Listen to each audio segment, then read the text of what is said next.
Hey everyone, great to see you again. Welcome to the only show that tells you to pull out your books, pull out your chairs, and join us at the table. Now, today, me and Michael are so excited. Yeah, We're we're so talking about excited. that homebrew class, the samurai. Yeah. Yeah. And unlike some people, when we make a samurai, it's culturally sensitive. Anyway, I'm not taking shots, but I am taking shots because today we're talking about the Gunslinger. That's right. The playtest was literally just released today, Yeah. probably a few hours ago, depending on what coast you're at, what part of the world you're at. It was released today. So we're going to be going to this heckin' blind, but you know what? Sometimes that's how you have the most fun. Yeah, it's what we do. It's what the Moas do. Yep, that's right. You can't tell me how to run a show. I'm chaos. Anyway, so today we're super excited to talk to you all about the new playtest material from Paizo. It's called Guns and Gears. Now, this does feature two classes, and depending on how time works, we're going to try and do both today. But if we can't do them both, we're going to do the other one next week. So we'll take it as we go. Sydney Height of Hightower is in chat saying Michael always has the best outfits. Thank you kindly, ma'am. Yes, we were discussing like, oh, we should dress up as cowboys, and then I had to take a deep moral inventory and realize I have no cowboy garb. So he's the gunslinger, I'm the ring slinger, Yeah. and that's just the laziest excuse I could come up with for having already worn this shirt today. And honestly, Or, the fact that I'm the one who has the cowboy outfit is not lost on me. how dare you? So just because I'm from the South doesn't mean I'm a cowboy.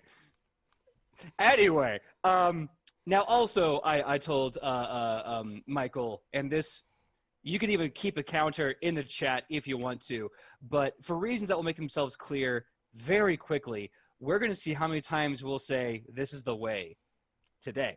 Let's just have some fun. Michael, is there anything else I'm forgetting before we get into this? Really quickly, just in case, because I'm seeing just a little bit of drop frames. If it gets bad, I'm going to switch us to Be Right Back, which is going to take probably about 10, 20 seconds and fix it up for us a little bit. But I think right now we're holding it somewhat steady. Yeah, and knowing me, it's probably out in my end. I'm in the middle of the South. Actually, I'm in the middle where everyone shoots cowboy movies and Star Trek. So, The fact that you don't have a cowboy outfit then. okay, look, I am from the most northern part of the South. We were pretentious metropolitan assholes who said things like y'all and then looked down on West Virginia for being like too hick. It's a weird look. Virginia's a weird place. That's all I'm saying. Virginia's for lovers, and it's PJ, weird. this Asian cowboy is going to cowboy you up the next time I see you. Oh, don't. Okay. Hey. Also, historically speaking, predominant cowboys, and almost every single cowboy was largely Hispanic, Black, and Asian. The whole idea of a white cowboy wasn't very common in history. Also, most governments in the Southwest were founded by prostitutes and women. So, erase what you think about the Southwest and history. Oh, Wither King, you're from Virginia as well. Awesome. What part of Virginia are you from, dude? Technically, I'm from D.C., but strictly speaking, I'm from Fairfax, Arlington. All right, should we get down to the playtest? Really quickly, this playtest will be running until February 5th, 2021, which means until February 5th of this year, you could try out these playtest classes and let Paizo know your feelings about them, and they might or might not change depending on the vibe they get. Yeah. So if you see the show and we're discussing these feats and these abilities, and you have your own place you want to kind of shout out into the ether, go right ahead. I'm sure Paizo would love the feedback. This episode will kind of serve as our feedback as well. And without further ado, you know me, I'm PJ McGaw. Everyone on the internet at pj.mcgaw. And of course, you know my man, Mr. Michael Powell. Everywhere, Mr. Kapow. So let's get this gun cracking with the Gunslinger. So starting off the Gunslinger. Starting off, actually, do you mind if I jump into something really, really quick? Oh, sure. What's up? The two new classes in this playtest is the Gunslinger and the Inventor. And one of the things is these are the first two uncommon classes in the game. That's actually a very good point. If you look in the playtest, if you look at your hands in the playtest, we have a link, I believe, or we will be putting a link up in our Discord, so you can look to that if you don't have it already. Most classes are common, and it's only the inception, or I guess you could say reintegration of the Gunslinger, that now we start to see uncommon classes. And this is very important, because if you think about up till now, everything has been a sorcerer, a swordy boy, a sneaky person, a stabby stab. Like it High all makes fantasy sense. stuff. But exactly, even the alchemist is still kind of high fantasy alchemist. Now we're having people that border just on that plane between fantasy and industrialization, where you get different and unique styles of storytelling. It's the turning of an age. It's the rise of technology. Yeah. Oh, also, Wither King is saying you'd also let Mark Sifter know. Sifter? I'm probably saying it wrong. Sorry, Mark. About the playtest on his Discord. But if you want that, try and catch one of his streams. Sounds like a good plan. I will most certainly want to do that because that sounds awesome. But going to the Gunslinger, do you want to read the flavor text to start? Sure. But I also want to really quickly explain what a uncommon class actually is, because I think that's actually kind of important here. Sure, kind of like uncommon backgrounds, or uncommon backgrounds, yeah. An uncommon class, an uncommon background is basically one of those things where, what is it? You have to first make sure it's cool with the GM.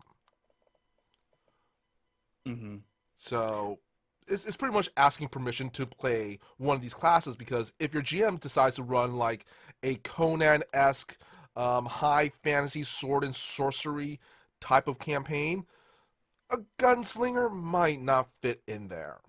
Yeah, and that's kind of what I'm saying. This is kind of that weird middle ground. Also, GMs have to be aware of the difference in the world this would make. Like, for example, there are guns in the Edge of Legend universe.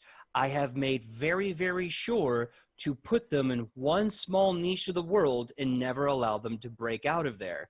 And when we get to that world, that city, if you will, you'll know it immediately. You'll see all about it, because it's such a, at least for Americans and most of the world, it's a very integral part of our history, tragically. But so we want to role play with it a lot, but it doesn't always fit in a world with heavy armor and swords and bow and arrows. So you really have to be safe or be secure on how you put it in there. Actually, while we are going at this blind, I gave it a really quick look through. There is a table in this playtest PDF about firearms, and actually, from a really quick look at it, I like how they did it. Yeah. Well, let's get to that. The flavor text, right? Absolutely. Let's hit the flavor. You want to read that, or should I? Sure, I'll read it. Gunslinger, a searing flash, the cloying stench of black smoke, and the wild kick of a roaring firearm. These sensations propel you forward. Wielding an unusual and deadly weapon, you're prepared to wade into any fray, thrusting your sharpened reflexes to help you evade any threats that make it inside your range of fire. Always alert, you stay on the lookout for the next threat or opportunity, keeping your gun within reach and at the ready, aka keeping that big iron on your hip. That's right. Now, this is going to be interesting. The key ability for the Gunslinger is Dexterity. If you remember the Gunslinger in the first edition Pathfinder, and this is the first time we're seeing it in second edition Pathfinder. So if you remember in the first edition, Gunslingers were there. They were one of the advanced classes, and Dexterity was one of their big stats, I think, alongside with Intelligence. Now, what's weird is that what they've done is they've changed the hit points to being 8+ Constitution modifier, or, if you will, a squishy melee class. So people like rogues, monks, clerics, I think clerics have 8+ con. Those people now have the same HP as a Gunslinger, which is really fascinating because in first edition, Gunslinger was a fighter class and was given a fighter BAB, if you remember BAB, was given a fighter attack bonus and a fighter HP. So now it's no longer like the same sort of fighty tanky class.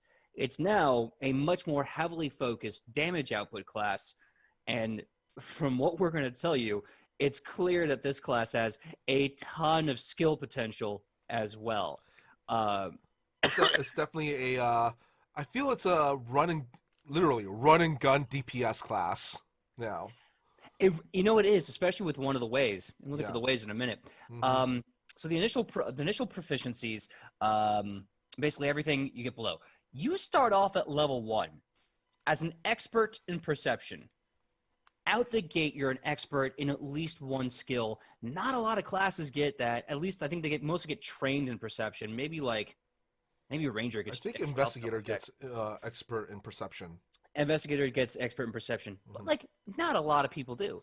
Saving throws, you're an expert in fortitude and reflex, and you're trained in will, which is interesting because that'll change pretty quickly. Skills, you're trained in crafting out the gate. I think one of the few classes I can think of besides alchemists that start off with an actual background in crafting. You're trained in one or more skills determined by your way. And we will get to the way later. Trained in a number of additional skills equal to 3 plus your intelligence modifier. So if you stack high dex and high int and a good amount of wisdom, you're gonna have amazing perception checks, really good saves, and a bunch of skill focuses. And the martial damage, at least right now, we'll get into details of how you can martially damage things later. Defenses, you're trained in light armor and unarmored defense. And this is kind of interesting because in Pathfinder 1st Edition, the Gunslinger could become what they call the gun tank. So they weren't really trained in heavy armor, but you could take a little archetype and all of a sudden you were basically like that front guy in the SWAT with like the giant, tack shield and the big armor and the gun. You were that guy. But this game, not the case.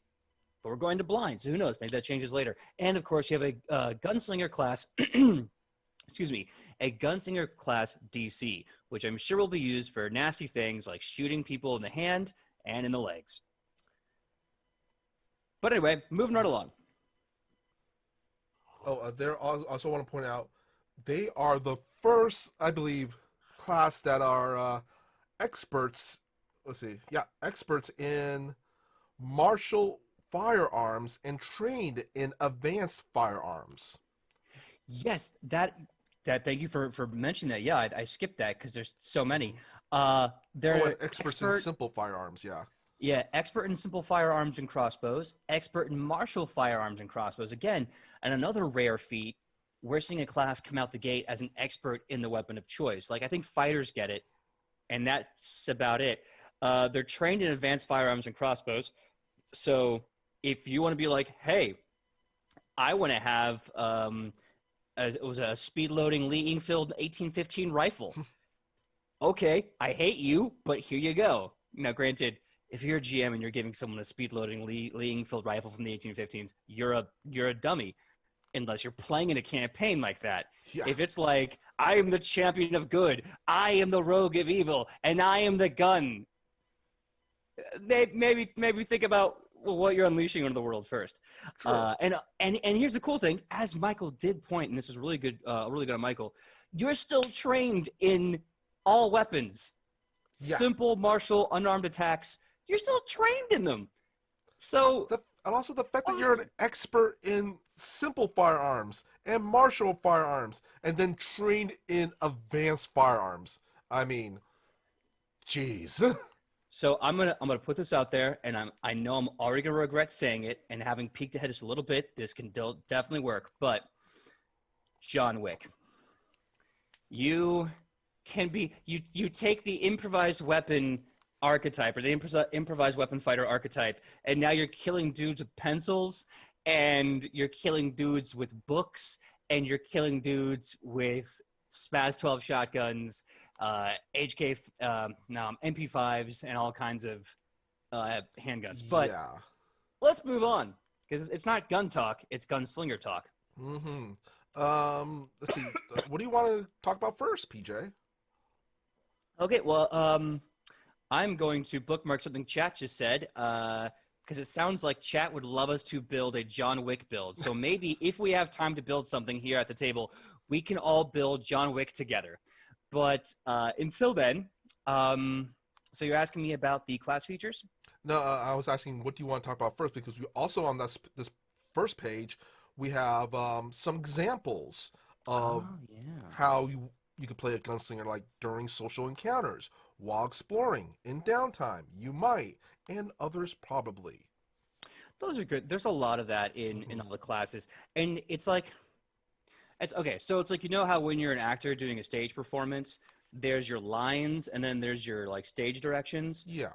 Usually in the theater world, they say never read or never memorize your stage directions. Know your lines, know your character, and let that inform your choices. That's kind of my feeling with this stuff here. I think this is great for people who are like, okay, I have no idea what the hell to do with this gunslinger class. Well, there you go. Here's some helpful suggestions. Why don't we do something like a little really quick, like some examples of gunslinger in popular media that we could think of? Oh, sure, absolutely. John Wick, for one. John Wick is a great one. How about you give us another one? The Mandalorian. Yeah. I was going to say The Mandalorian as well. You know, you're stealing more of Keanu Reeves' shtick. You also have, what's his name? Neo from The Matrix. Yeah. Mal gunslinger from Firefly. Absolutely. Let's see here. Another good example of a... I mean, we could go all the way back to some of the OGs, like Clint Eastwood in The Good, the Bad, and the Ugly. Oh, if you want to go all the way back, then we have so much to talk about. We have we can't forget Old Duke. You know, with every single cowboy movie he did. We also have to think about all the amazing mafia movies: Goodfellas, Godfather, The Untouchables. Like, this might be a little deep dive. It was an old school black and white cowboy show originally. Paladin, Gun for Hire. John Paladin, Have Gun, Will Travel. Yes, and here's the cool thing about John Paladin. In Pathfinder First Edition, there was a variation of the gunslinger called the Holy Gun Paladin, and I loved it because it was a gunslinger that got smite bullets. Ooh. Their bullets could smite, and here's the craziest thing: smite in Pathfinder First Edition was already crazy powerful, but the smite bullet had its own math, and it was way more powerful. It was busted, and the text for it was "Have gun, you'll travel," and it was this whole thing. It was so cool. Just imagine if they ever finally put out the Inquisitor class. Gunslinger Inquisitor. Oh, Michael, I'm in polite company. You can't do these things to me. I'm getting flustered. Warhammer 40K style, man. Don't again. You're teasing me with a good time. And the final example I really want to bring out is, honestly, because of the second class that's in this playtest, the Inventor, you have the Wild Wild West. Yeah, you have it. You have that really awesome turn of the century. I see Adam Jenner in the chat is saying Deadpool. You probably could have Deadpool, but here's the thing. I think to better understand what we can build with this, we really have to look at what this offers. So let's look into that, because I think some of these archetypes we're talking about are probably covered mechanically. So Ancestry Background, it's pretty standard at the gate. Ancestry Background, initial proficiencies already covered. You get Gunslinger Feat, which we're going to cover in a bit. Now, this is the way, the Gunslinger's way. At level 1, you get to choose your way or the highway. Dumb joke. Anyway, the point is, you get 3 ways to start off with. They probably will build more as this class becomes canonical and more books get released. The first way is the way of the Drifter. You wander across the battlefield equally at home in it and out of the fray. So in and out of the fray, you're pretty comfortable. You could be a mercenary for hire. You could be a tattered old soldier. You're the Mandalorian. You are the Mandalorian, and that is your way. You also have, and this is one of my favorites from First Edition, the way of the Pistolero. You carefully maintain your distance at a duelist 10 paces with a pistol in hand. So this way, at least in the First Edition, was all about focusing on prioritizing the pistol weapons group as opposed to a diversity of weapons, or, as we see in the next one, the long-range weapon. Well, I really want to quickly say, the way the Pistolero reminds me of that movie, The Quick and the Dead. I can see that. Oh, and that was such It's a a good gun movie. tournament. It was a pistol tournament. It was a pistol tournament to the death. You had Gene Hackman. You had a very young Leonardo DiCaprio. I forgot the female lead, but she was brilliant in it. Great. Oh, and Russell Crowe was in it as a priest, former gunslinger killer, preacher. Yeah, term priest. He was all they were all incredible characters. Yeah, it was awesome. It was one of my favorite modern cowboy westerns. Yeah. It was really cool. And before we started the show, Michael and I were talking about how, like, because of the mystique and the amazing storytelling kind of placed upon these figures, the samurai and the gunslinger, or at least the samurai movie and the Western style movie, do work very well in tandem with each other. And you could also, I think, really cool, you could adopt, like, the gunslinger for a samurai archetype, or at least like. Ooh, I just thought of a really good combo for a campaign. A gunslinger, and then have someone play like I guess a fighter or something who's a samurai. You have the cowboy and the samurai. Oh my God, I love that. And then, like, they have that kind of relationship where, like, you know, they've gone back to back against the world, and like they only truly they know each other's metal and steel. So good. Oh, I just thought of something. Lupin the Third. It's Guilmon and Jigen. Yeah, dude, yes, 100%. Also, hi in the chat, Miss Miyahara. Great to see you as always. I saw Maynard earlier. I hope he's still around. Also, Kylie from the show, she plays Shionibus. She's in the chat, and I think she's almost demanding a Wild West one shot. So yeah, we in our Edge of Legend group chat we're on. When I posted this up, she was majorly hyped for it. So what I'm saying is that maybe I'll make a Wild West one shot. I've made so many maybe if we promises. get another hype train at some point.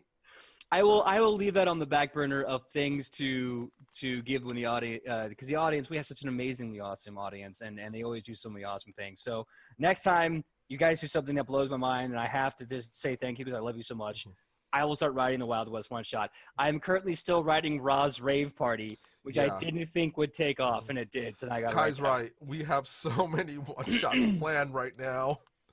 Dude, you guys, but you know what? We'll get to that later. But for now, let's talk about the last way. Right. So like I said, the Pistolero kind of featured close and mid-range combat and focused on using a one-handed weapon as your primary weapon focus. Now we have the opposite of that range. We have the far distance range, the way of the sniper. You practice a methodical style of shooting, striking from far cover. So now you're thinking to yourself, okay, this is really designed for me as a player to figure out how the style of my fight is going to impact the personality of my character. Am I going to be this daring, dashing, roguish person getting in the fray? Am I going to be like John Wick, who's just like up in your face, pop, pop, pop? Am I going to be the sniper? Am I going to be far away, aloof, cold, calculated? Two things right now comes to mind. Doc Brown from Back to the Future 3 with his modified rifle. That's definitely that's a Pathfinder style rifle right there. Absolutely. And you also get Wade the Drifter, which right now seems to boast a bit more flexibility between the two. Let's move on and see what else we get. And again, it kind of goes goes pretty standard from there.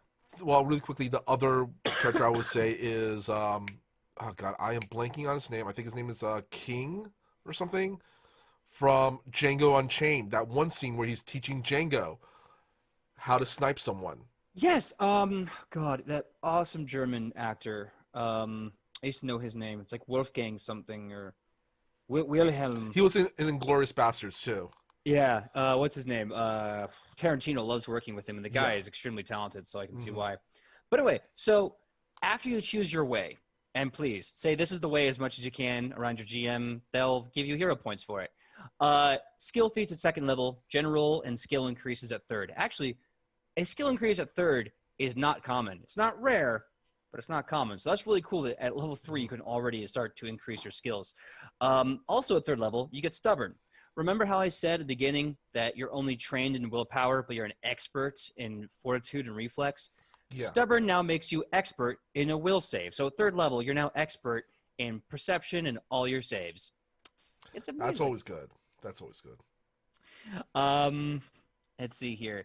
Oh, and this is important, whenever you fail, but not critically fail, a will save against an effect that would give you the controlled condition, you can attempt a new save against the effect at the start of your next turn. On a successful save, the controlled condition ends, though any other effects remain. We have Larstron. It's Christopher Waltz. Christopher Waltz, thank you. Adam generator to correct me, Christoph Waltz, yeah. Adam generated to correct me, everyone gets a skill increase at 3rd level. I could have sworn some classes didn't get it until much later.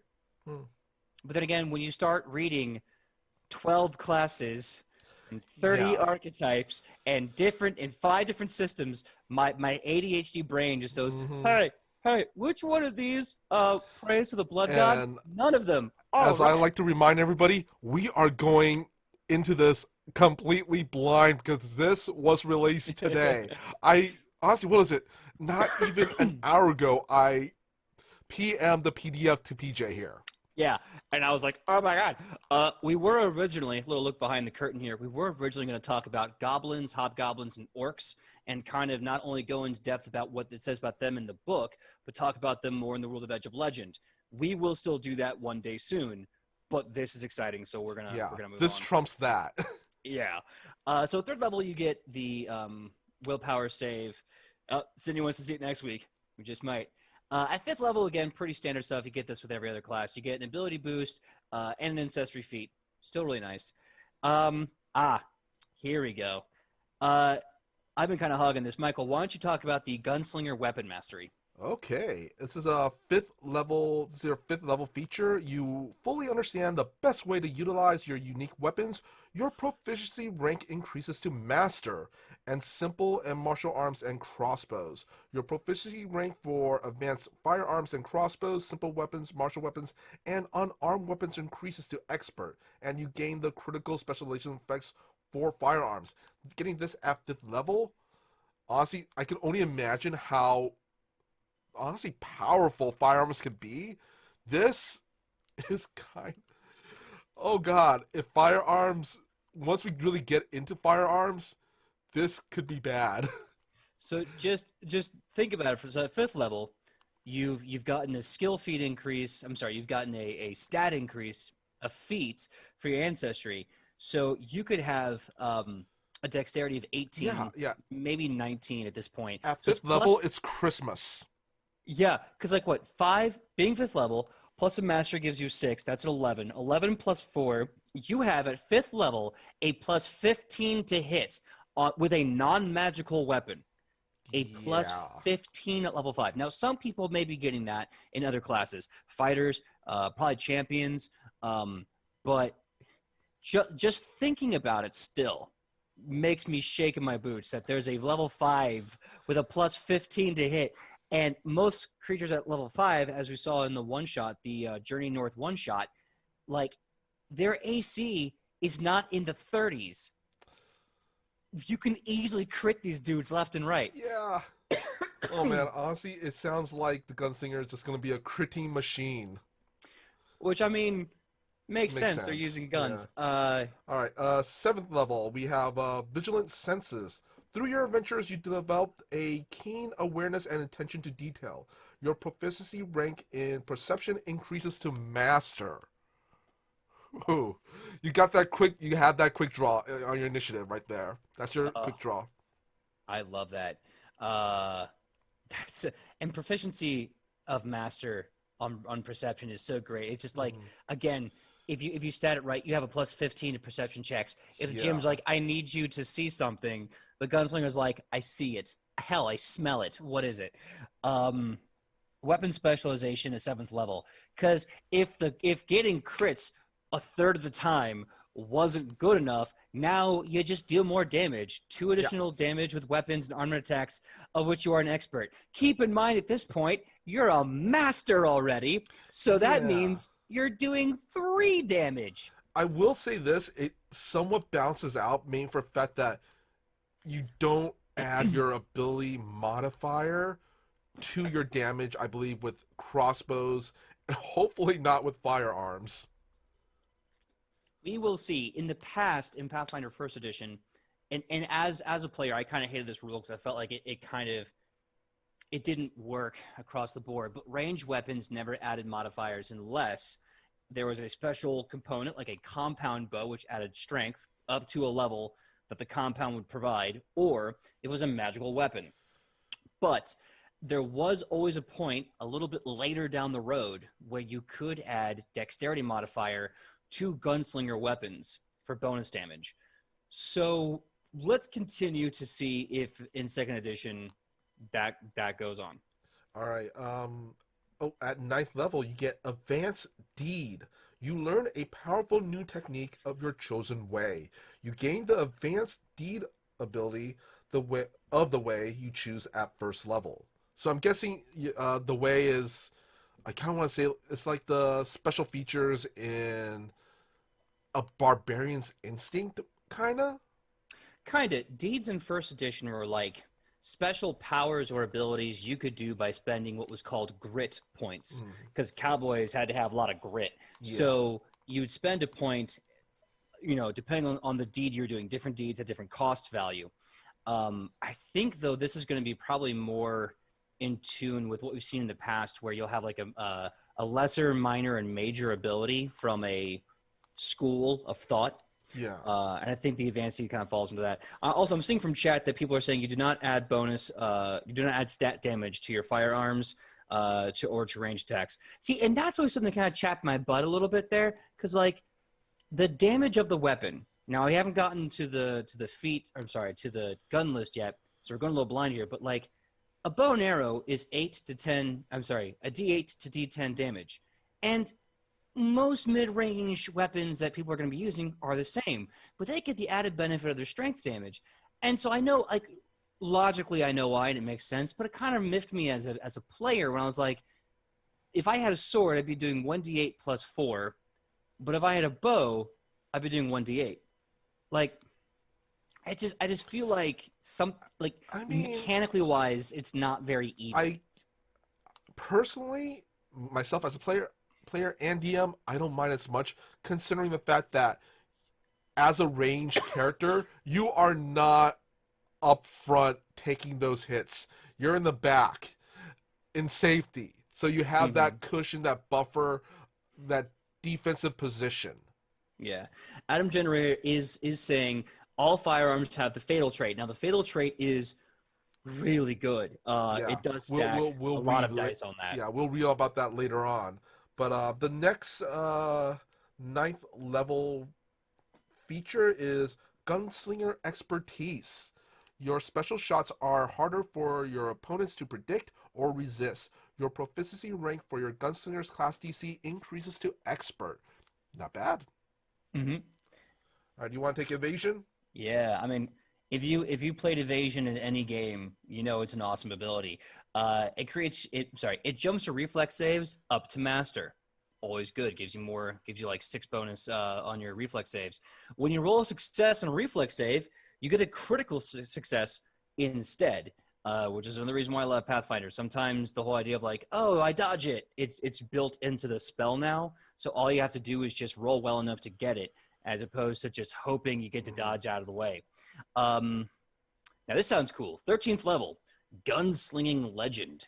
You've learned unique techniques for wielding Unique techniques for wielding firearms that give you unmatched skill in their use. Your proficiency rank increases to Legendary. Oh dear God. Legendary at level 13 with simple and martial firearms, crossbows, and Master with advanced firearms and crossbows. In addition, choose one additional weapon group, such as bombs or swords. Your proficiency with simple and martial weapons from this group increases to Master. Dear God. Also, everyone's talking about the damage of a gun. We will definitely be getting to that as we read through, because I'm really curious, because I know in Pathfinder First Edition, they statted a handful of weapons to kind of be stand-ins for, like, other weapons. Like, this this 8-shot revolver is a D8 damage and is basically the equivalent of a broadsword. The only difference is when it crits, it had a ×4 damage multiplier instead of a ×2. So we'll get to that because I'm really curious with their King and Adam generator what the guns have to offer to make up for lack of enhancement damage. Yeah, well, let's first go through some of the front stuff first. Mm-hmm. Go ahead. Yeah. I was gonna say light armor expertise. What's up? Oh, I was gonna say, do you want to take the next one or not? Oh, sure. Light armor expertise. You learn to dodge while wearing light or no armor. Proficiency ranks. Your proficiency ranks for light or no armor increases, or unarmored, I should say, increases to expert. All right, and our next one is Greater Deed. It's a 15-level feature. You mastered the pinnacle technique of your chosen way. You gain the Greater Deed ability of the way you choose at first level. And Greater Weapon Specialization at level 15 is your damage from Weapon Specialization increases to 4 with weapons and unarmed attacks in which you're an expert. 6 if you're a master, and 8 if you're legendary. Yeah, and remember at this point, you've been legendary for 2 levels on most of your weapons, so you're getting at least +8 flat damage. Yeah. Yeah. You want to take the next two? Sure. The Juggernaut. Your body's become accustomed to physical hazards and resistance. This basically, a lot of classes get this. This is your fortitude increase. This fortitude save will become a master. When you roll a success on a fortitude save, you get a critical success instead. So it takes a long time to get this at level 17 compared to some other classes. But, I mean, for an 8 HP capstone, that's pretty common, I feel. Yeah. And not lastly, but not least, because we have a few more. The other 17 is Shootist's Edge. You can make shots that others would consider impossible. Your proficiency rank for your Gunslinger class DC is increased to Master. When using a ranged weapon in which you have Master or greater proficiency, you can ignore the penalty for attacking within the weapon's second and third range increments. So you're getting all of those range feats that we used to have to rely on in first edition sort of for free. Granted, it's very late game when you get it, but it's still nice that saves you this feat, because you can always like untrain those at a later level. Yeah. The last two capstone abilities is honestly not as impressive. It's the incredible senses at level 19. You notice most things people can't detect. Your proficiency rank for perception increases to legendary. I mean, that's great and all, but as a capstone. And also light mastery at 19th. Yeah, you're a master at unarmed and light armor. Yay! Yeah, it's weird. Well, I'll say this. I think the class features can be a little mundane at 19th level, because that's where you're getting your base meat and potatoes buffed up. And as we've seen, you're getting a lot of meat and potatoes. Yeah. You're getting a whole damn stew with this meal. The next thing I really want to talk about is something we actually skipped over, which I think is actually going to be important to this class, is its key terms. Yeah. Well, I'm trying to think, because we need to discuss the thing at the top of the second page of the Gunslinger, which is the flourish, misfire, and press. You want to talk about flourish? Yeah, sure. The first of the key terms is flourish. Flourish actions are actions that require too much exertion to perform a large number in a row. You can only use one action with flourish traits per turn. Yeah, and that's pretty standard with the other classes. Things like Swashbuckler and I believe even Barbarian have some abilities that are considered flourish, because they just can't be done more than once no matter what. This, though, is pretty unique. Misfire. If you remember this from Pathfinder First Edition, then you know this with great pain. Firearms that have been improperly cared for or subjected to unusual strain can misfire. If you attempt to fire a firearm that was used the previous day and that hasn't been cleaned and maintained since then, attempt a DC 5 flat check before making your attack roll. If you fail this misfire check, the weapon misfires and jams. The attack also becomes a critical failure, and you must use an interact action to clear the jam before you can reload and fire the weapon again. Once you've spent at least 1 hour cleaning and maintaining a weapon, you don't need to roll for misfire until the next day unless an effect says otherwise. A weapon can also misfire as a result of using a specific ability. Yeah, honestly, you know what the scene that reminds me of? Oh man, that scene in The Good, the Bad, and the Ugly where Angel Eyes goes to that gun shop and just starts taking apart a bunch of different pistols and putting together a new one, just so he knows it won't misfire or anything. Yeah, and like I don't know if you guys are familiar with the lore of 40K at all. Here I go again. But they have this really weird sense of everything is related to God, for lack of a better word. Like their guns are tempestuous little imps that have to be bound with, depending if you're a tech priest, with the Omnissiah, the spirit of all machines, or blessed by the Emperor, the man god of mankind. So it's very common to see people pray over their guns and bless it with like Catholic censures because they're like, please don't let this stupid thing jam on me. Yeah. Or in Stephen King's penultimate, I guess, series is the Gunslinger, where the Order of the Gunslinger is honestly it's part of a King Arthur style legend, and each gun is a blessed weapon. Yeah, and I think there's a really cool line in the movie. Obviously, the movie not as great as the books, where he says, "You do not aim with your eyes; you aim with who you are. So that when you kill someone, you don't kill with your gun; you kill with your heart. So make sure, that what you do is true. Make sure that who you're killing has to die." Honestly, both Warhammer and Stephen King, those are gunslingers who are honestly gunslingers slash at least some sort of holy class like Inquisitor, Cleric, or Paladin. Oh God, yeah, easily. Yeah.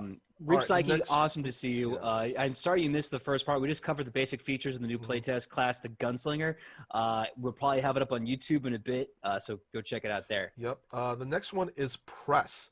Actions with this trait allows you to follow up earlier attacks. An action with the Press trait can only be used if you're currently affected by a multiple attack penalty. You can't use a Press action when it isn't your turn, even if you use the ready action. So, this is how I'm viewing Press right now.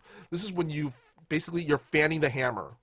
Yeah, I was thinking it sounds to me like the Press trait is like auto fire or semi-automatic spray and pray kind of thing. Like you can only do this when you're already attacking someone.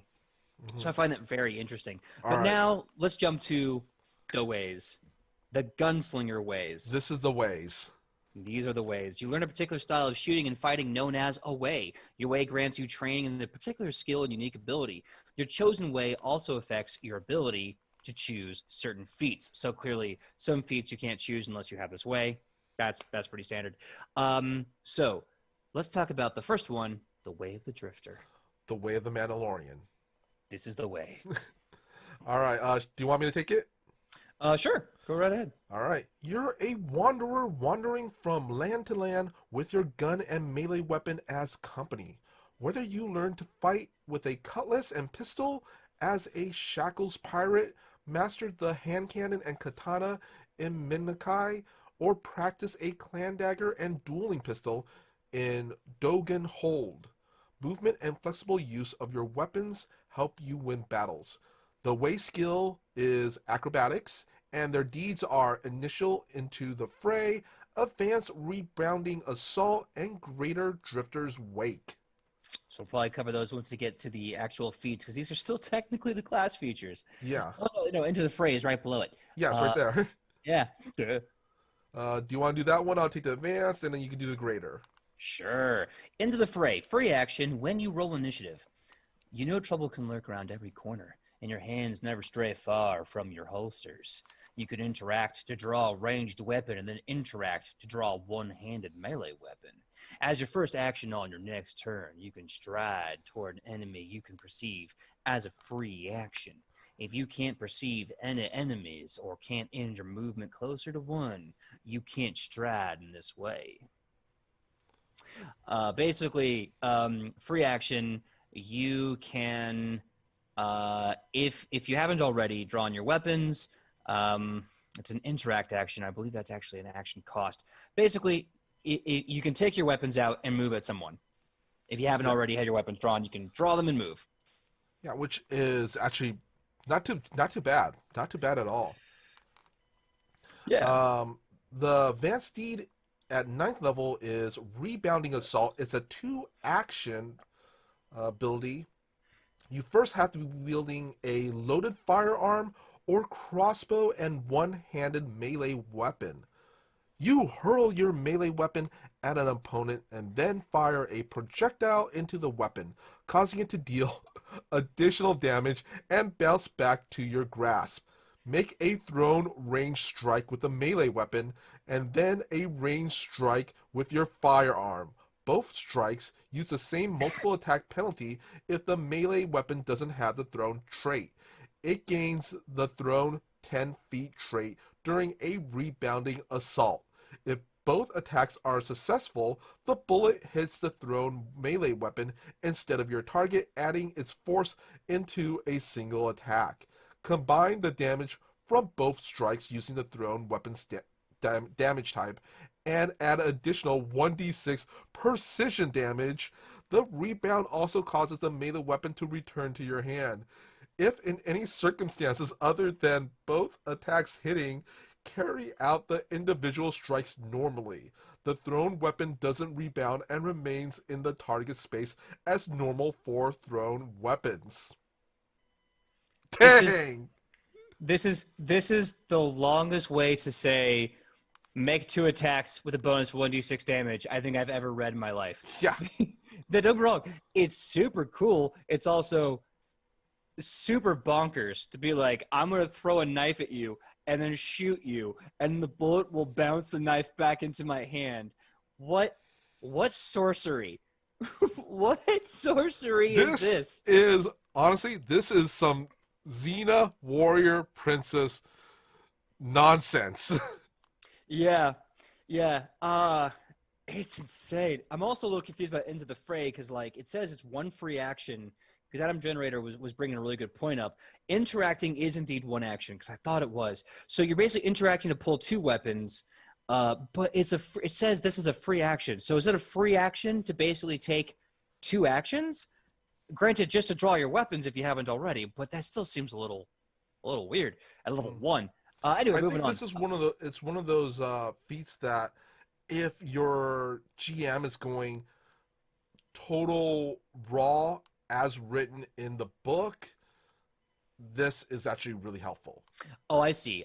So basically, if you interact to draw a weapon, you automatically... No. Oh, that's so weird. Okay, so when you roll initiative and do Into the Fray, you can draw your weapons. Basically, I think what the free action is on your next turn, you can move towards an enemy you can see. That is weirdly written because basically the trigger is not when you roll initiative. The trigger is when you draw weapons on initiative. The next round for free, you can move. It's cool, but it's written weird. Anyway, moving right along. Greater deed at level 15 for this thing. The Drifter's Wake, which sounds so cool. Because it sounds like Tom Waits and the boss had a baby and they wrote a song about it. It was called The Drifter's Way. Anyway, you drift across the battlefield, striking down foes as you go. You stride. This movement doesn't trigger reactions. You can strike up to 3 times at any point during your movement. Each attack must target a different enemy and must be made with a firearm, crossbow, one-handed melee weapon, or unarmed attack. Each attack counts towards your multiple attack penalty, but your multiple attack penalty doesn't increase until you've made all your attacks. Now, I neglected to say this at the beginning. Drifter's Wake is a 3-action ability. It is a 3-action ability that lets you use your movement and make 3 attacks at one time. That's bonkers. Also, the only time the penalty actually occurs is probably on an attack of opportunity since you used your entire turn to it. This ability, this feature, this ability is literally you fanning the hammer. Yeah, as you're moving, you're Yeah. running and gunning, shooting from the hip like a madman, and you don't take the penalties until after your turn. Yeah, honestly, choosing this way, this is what you want to get. Drifter's Wake. Yeah. Yeah. All right. Next one is Way of the Pistolero. Should I take this one, PJ? Sure. All right. Whether you're a professional duelist or a pistol twirling entertainer, you have quick feet and quicker hands that never seem to let you down. You might leave a hand free, fight with twin pistols, or duel at any range like a musketeer with a pistol and blade. The way skill is deception or intimidation, and your deeds are initial 10 paces, advanced pistolero's retort, and greater finish the job. Oh. Yeah, seriously, this is the quick and the dead way. Yeah, this is like your Desperado. In fact, I even think they have a little flavor thing up here called dual wielding Desperados. So if you want to dual wield pistols, I think this is like a little bit of like information about how to do that. Yeah. And still apply to these things, because I have a feeling like the Pistolero and the Drifter are going to try and emphasize melee and range weapon combinations as opposed to two guns like we all love to see in movies. So we'll get to that ruling later. But... All right. Do you want to take 10 paces? Sure. Free action when you roll initiative. You react to trouble with lightning speed, positioning yourself just right. You get a +2 circumstance bonus to your initiative roll, and you can interact to draw a crossbow, firearm, or one-handed melee weapon.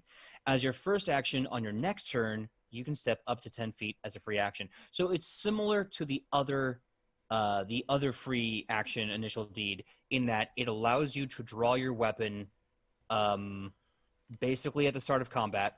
This one gives you a +2 to your initiative roll, which is nice. And it also makes it so that on your next turn, you get to move. But this specifically says it's not a full stride action. It's a step up to 10 feet. And there's the free action. The stepping is the free action. So again, it's really worded weirdly. Like, I feel like what they should do is they should change this up a bit. So it says when you roll initiative, you get a +2 bonus. And then it should say, if you pull your weapons out on your next turn, you can move such and such. Yeah. Our next deed is at 9th level, Pistolero's Retort. The trigger is a foe within either your reach or your weapon's first range increment critically fails an attack roll against you. Let's see. You punish your foe's failure. Make a strike against the triggering foe with a firearm, crossbow, one-handed melee weapon, or unarmed attack.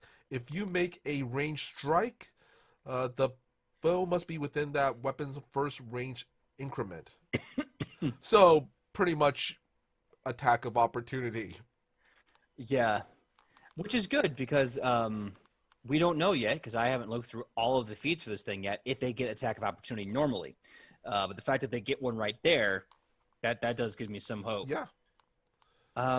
Let's see here. Also, speaking of attack of opportunity, in the chat, someone was saying that the multiple attack penalty, or MAP, which, thank you, Lars Tron, that's an awesome abbreviation for multiple attack penalty. MAP does not apply to attacks of opportunity. So this begs a very heavy question of what the heck, multiple attack penalty, what MAP are you suffering for using the Drifter's Wake if it takes your entire turn and all of your possible actions? I don't know. Like, this just sounds like the best. This is why this is a play test. Exactly. They're gonna. Now, don't get me wrong. If they kept it, it's late enough in game that makes sense. Like, 3 actions, you basically move your full feet, 25 or 30 feet, depending on what your ancestry is. You get to do 3 attacks, no penalties. But the fact that you can do that every round is a little broken. The fact that you cannot focus fire helps, but Adam Jenner said if you're hasted. Yeah, no, obviously, yeah, if you're hasted, you get that free action to attack once more. But let's just assume that while that does make a lot of valid sense, there's nothing inherent in the class that this would penalize. You know what I'm Yeah. saying? Like that's an outside circumstance, but still a very good one for a gunslinger. Oh my god. All right, PJ. Why don't you finish this one with finish the job? Don't mind if I do. One action. Requirements. Your last action was a failed strike with a firearm or crossbow held in one hand. Though your last attack failed, it sets you up for another one. Make a strike with your other hand using a second loaded firearm or crossbow, a one-handed melee weapon, or an unarmed attack. Your multiple attack penalty doesn't apply to the strike. You can make the strike if you're holding something in your second hand other than one. You can't make the strike if you're holding something in your second hand other than the ones listed. So this isn't as insane as Drifter's Wake, but this is still really good because this still lets you multiple attack an enemy without receiving the penalty on that attack. It's a respectable 15th level ability. Yeah. Yeah. So, yeah, our last way is Way of the Sniper. You practice a style of shooting that seeks to ensure that your first shot is perfectly placed. You keep hidden or at least a distance, staying out of the fray and bringing out unseen death to your foes. Your way skill is stealth, and your deeds is initial, one shot, one kill, advance, vital shot, and greater ghost shot. Okay, I have a feeling I'm gonna like this. I have already a feeling I'm gonna like this. Yeah, no, this sounds good. I love it. Especially one shot, one kill. Oh my god. Trigger for that, it's a free action. By the way, did you want to cover this? I know you read the flavor text. I don't know if you wanted to read that one too. Oh, you take care of the initial, I'll take care of the advance, and you do the greater. Sounds like a plan. So, one shot, one kill. Free action trigger when you roll stealth for initiative. So you may actually kind of have to be on the prowl for this to work. Your first shot is the deadliest. You interact to draw a firearm or crossbow on your first turn of this encounter. The first strike you make with that weapon that hits deals an additional 1d6 precision damage, and this goes up as you level up to a bonus 2d6 at 9th level and a bonus 3d6 at 15th level. And since we have confirmed many, many times on the show, precision damage also multiplies on a crit, and you got a plus 15 to hit at level 5. My dudes, this is amazing. And if you decide to just take one level of rogue, the ultimate dream comes true. Yeah, no, honestly, of the three different ways, the three different initial Ds of the ways, this is the best one, I feel. Yeah, well, I feel like, so I have a funny feeling. I haven't looked into this in greater depth yet, but I have a funny feeling that the difference between the other two playstyles and the way the sniper is that sniper is really all about stacking as much damage into one attack per round as possible, whereas everyone else is really more focused on mobility, is kind of what it reads like so far. Yeah, Lars Tron says, problem with that action is that it might make you feel like you have to do it every turn, takes away options maybe. And Adam Jenner says, and it's only once per combat. Yeah, it's once per combat, but also, honestly, if you're facing if you're facing off a big boss, this could possibly at least one-shot that boss, or at least take them down to half health. I'll say this. It's hard to say with some of the creatures and their CRs, but there is nothing like opening the gates of battle with a giant middle finger. You know what I mean? And one shot, one kill is just a really decent-sized middle finger to the big bad evil guy at the beginning of combat. And I believe Lars Tron was mentioning the thing that you have to do every turn was the Drifter's Wake. Because it is so good, it makes it feel like you have to do it. And I think it also depends on the fight, because again, since you can't focus fire, if you're only fighting one boss-like character, Drifter's Wake is useless, because you can't hit that guy 3 times. Yeah. So I think it really does depend on the situation. Why don't you take Vital Shot? Oh boy. Okay, this is a 9th level ability. Vital Shot. It's a 2-action ability. Your careful shot against an unsuspecting opponent pierces a vital organ. Make a ranged strike. If the target is flat-footed, the strike deals an extra die of weapon damage, and the foe takes persistent bleed damage equal to the amount of bonus damage listed for one shot, one kill. Oh my god. Okay, so remember how I Yeah. said to do this, but then also take the rogue dedication feat or the one level of rogue? You don't have to. This exists, and hey, you like some rogue? We put some sneak attack in your sneak attack so you can kill while you kill. Yeah. Jesus. Oh.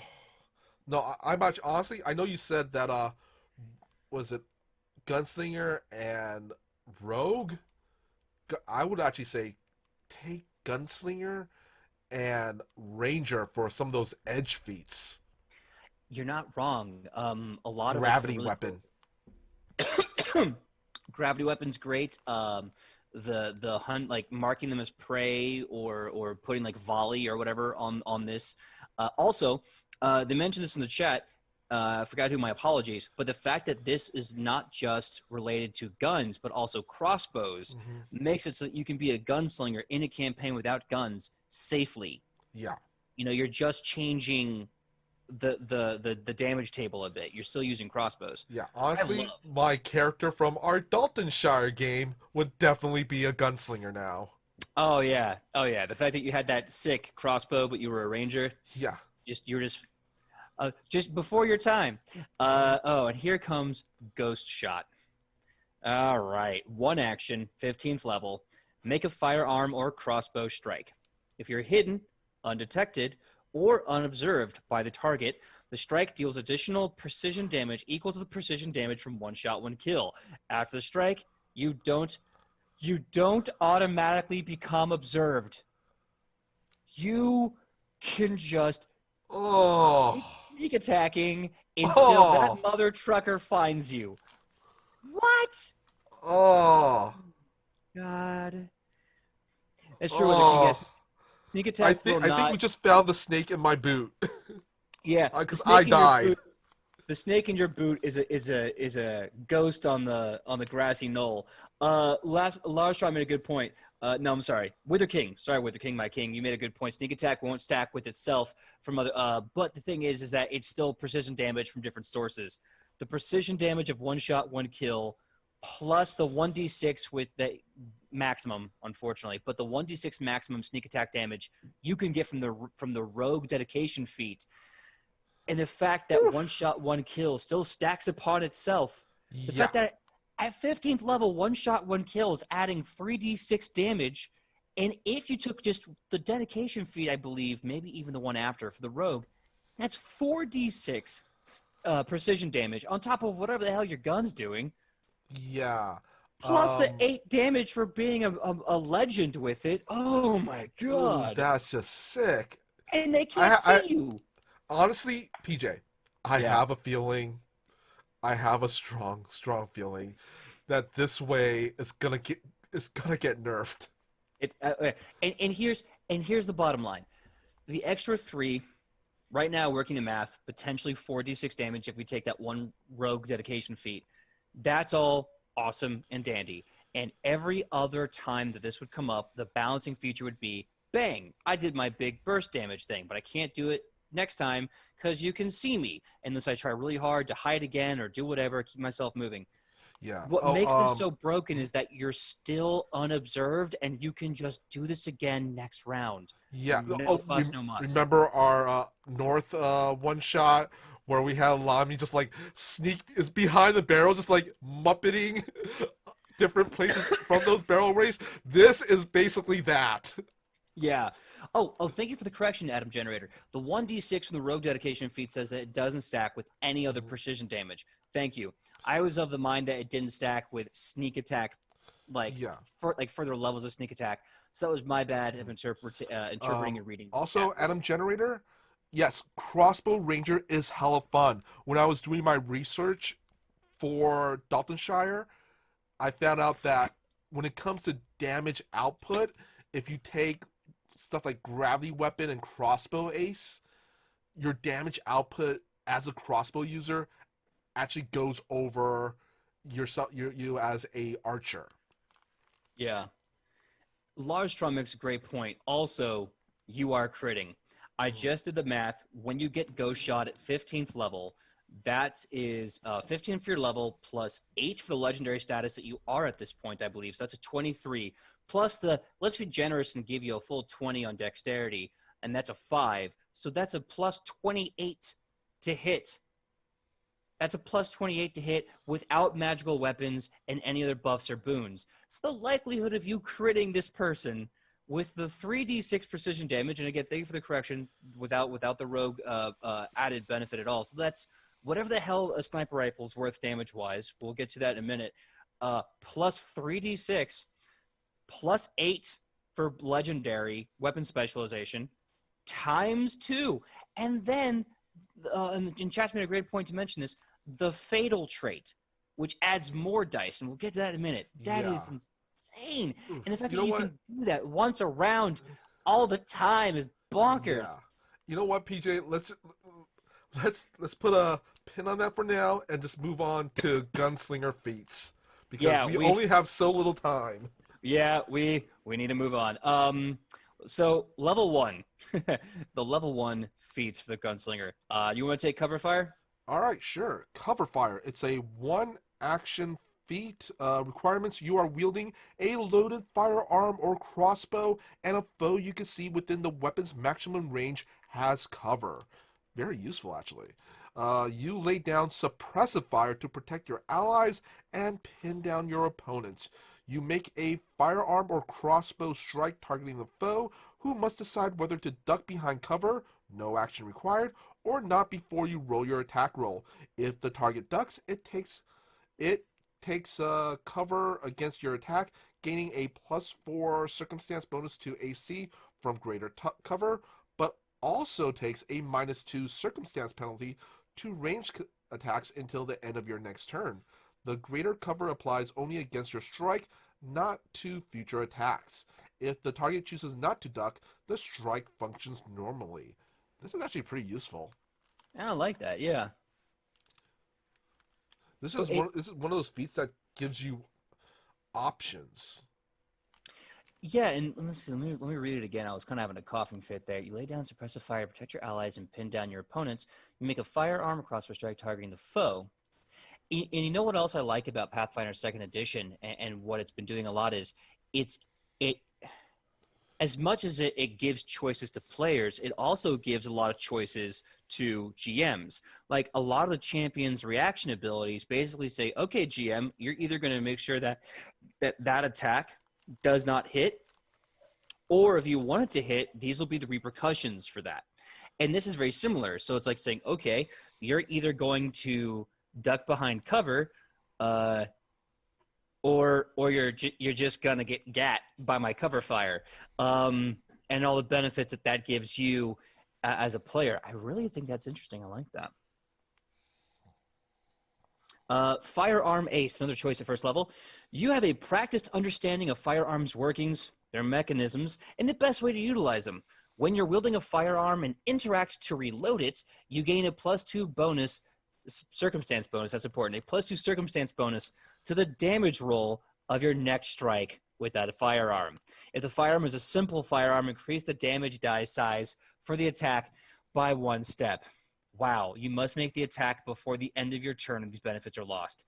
So if you basically, like, let's say you're like using a revolver or like a magazine fed like M1911, bang, bang, bang, I'm out, reload, and then bam, +2 damage or 1 die class higher at level 1. What? Dude, if you have Wave the Sniper, take Firearm Ace, and your weapon is like one of those firearms, like a musket, where you have to reload with each shot, this could get sick. Especially at level 1, like having a +2 bonus damage at level 1, as we've seen on Edge of Legend with Ichi, who granted is level 2, but not too far off. Having a +2 bonus damage, in her case +3, it's a game changer. Hmm. And it doesn't help that she also has a Retribution Axe, which adds the +2. That's why stacking is good. Stacking Yeah. is good fun. All right. Our next one is called Hit the Dirt. It's a level 1 feat. Trigger is a creature you can see attempts a ranged strike against you. You fling yourself out of harm's way, perhaps through quick thinking or pure instinct. You leap to avoid harm, gaining a +2 circumstance bonus to AC against the triggering attack. Regardless of whether or not the triggering attack hits, you land prone after completing your leap.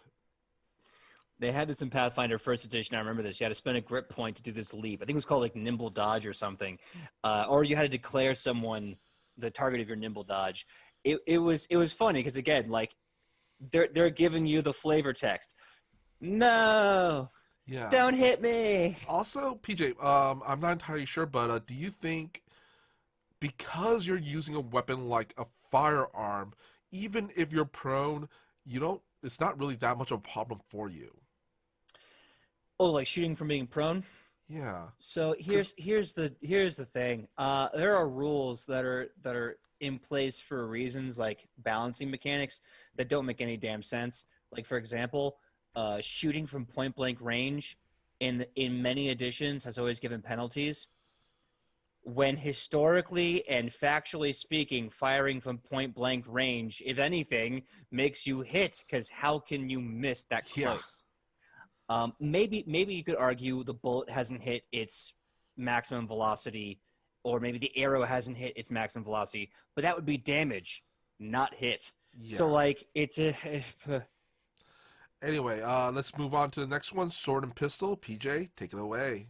all right, sword and pistol, another first level feat. You're experienced in combining melee attacks with shots from firearm or crossbow, quickly adapting your range and style to the current situation. When you make a successful range strike against an opponent within your melee reach using a firearm or crossbow, the opponent becomes flat-footed against your next melee attack. When you successfully strike an opponent with a melee weapon, the next range strike you make against that opponent doesn't trigger reactions that would trigger only on a ranged attack, but not a melee attack, such as an attack of opportunity. The benefit of your next strike from the benefit of your next strike from either use of sword and pistol is lost if not used by the end of your turn.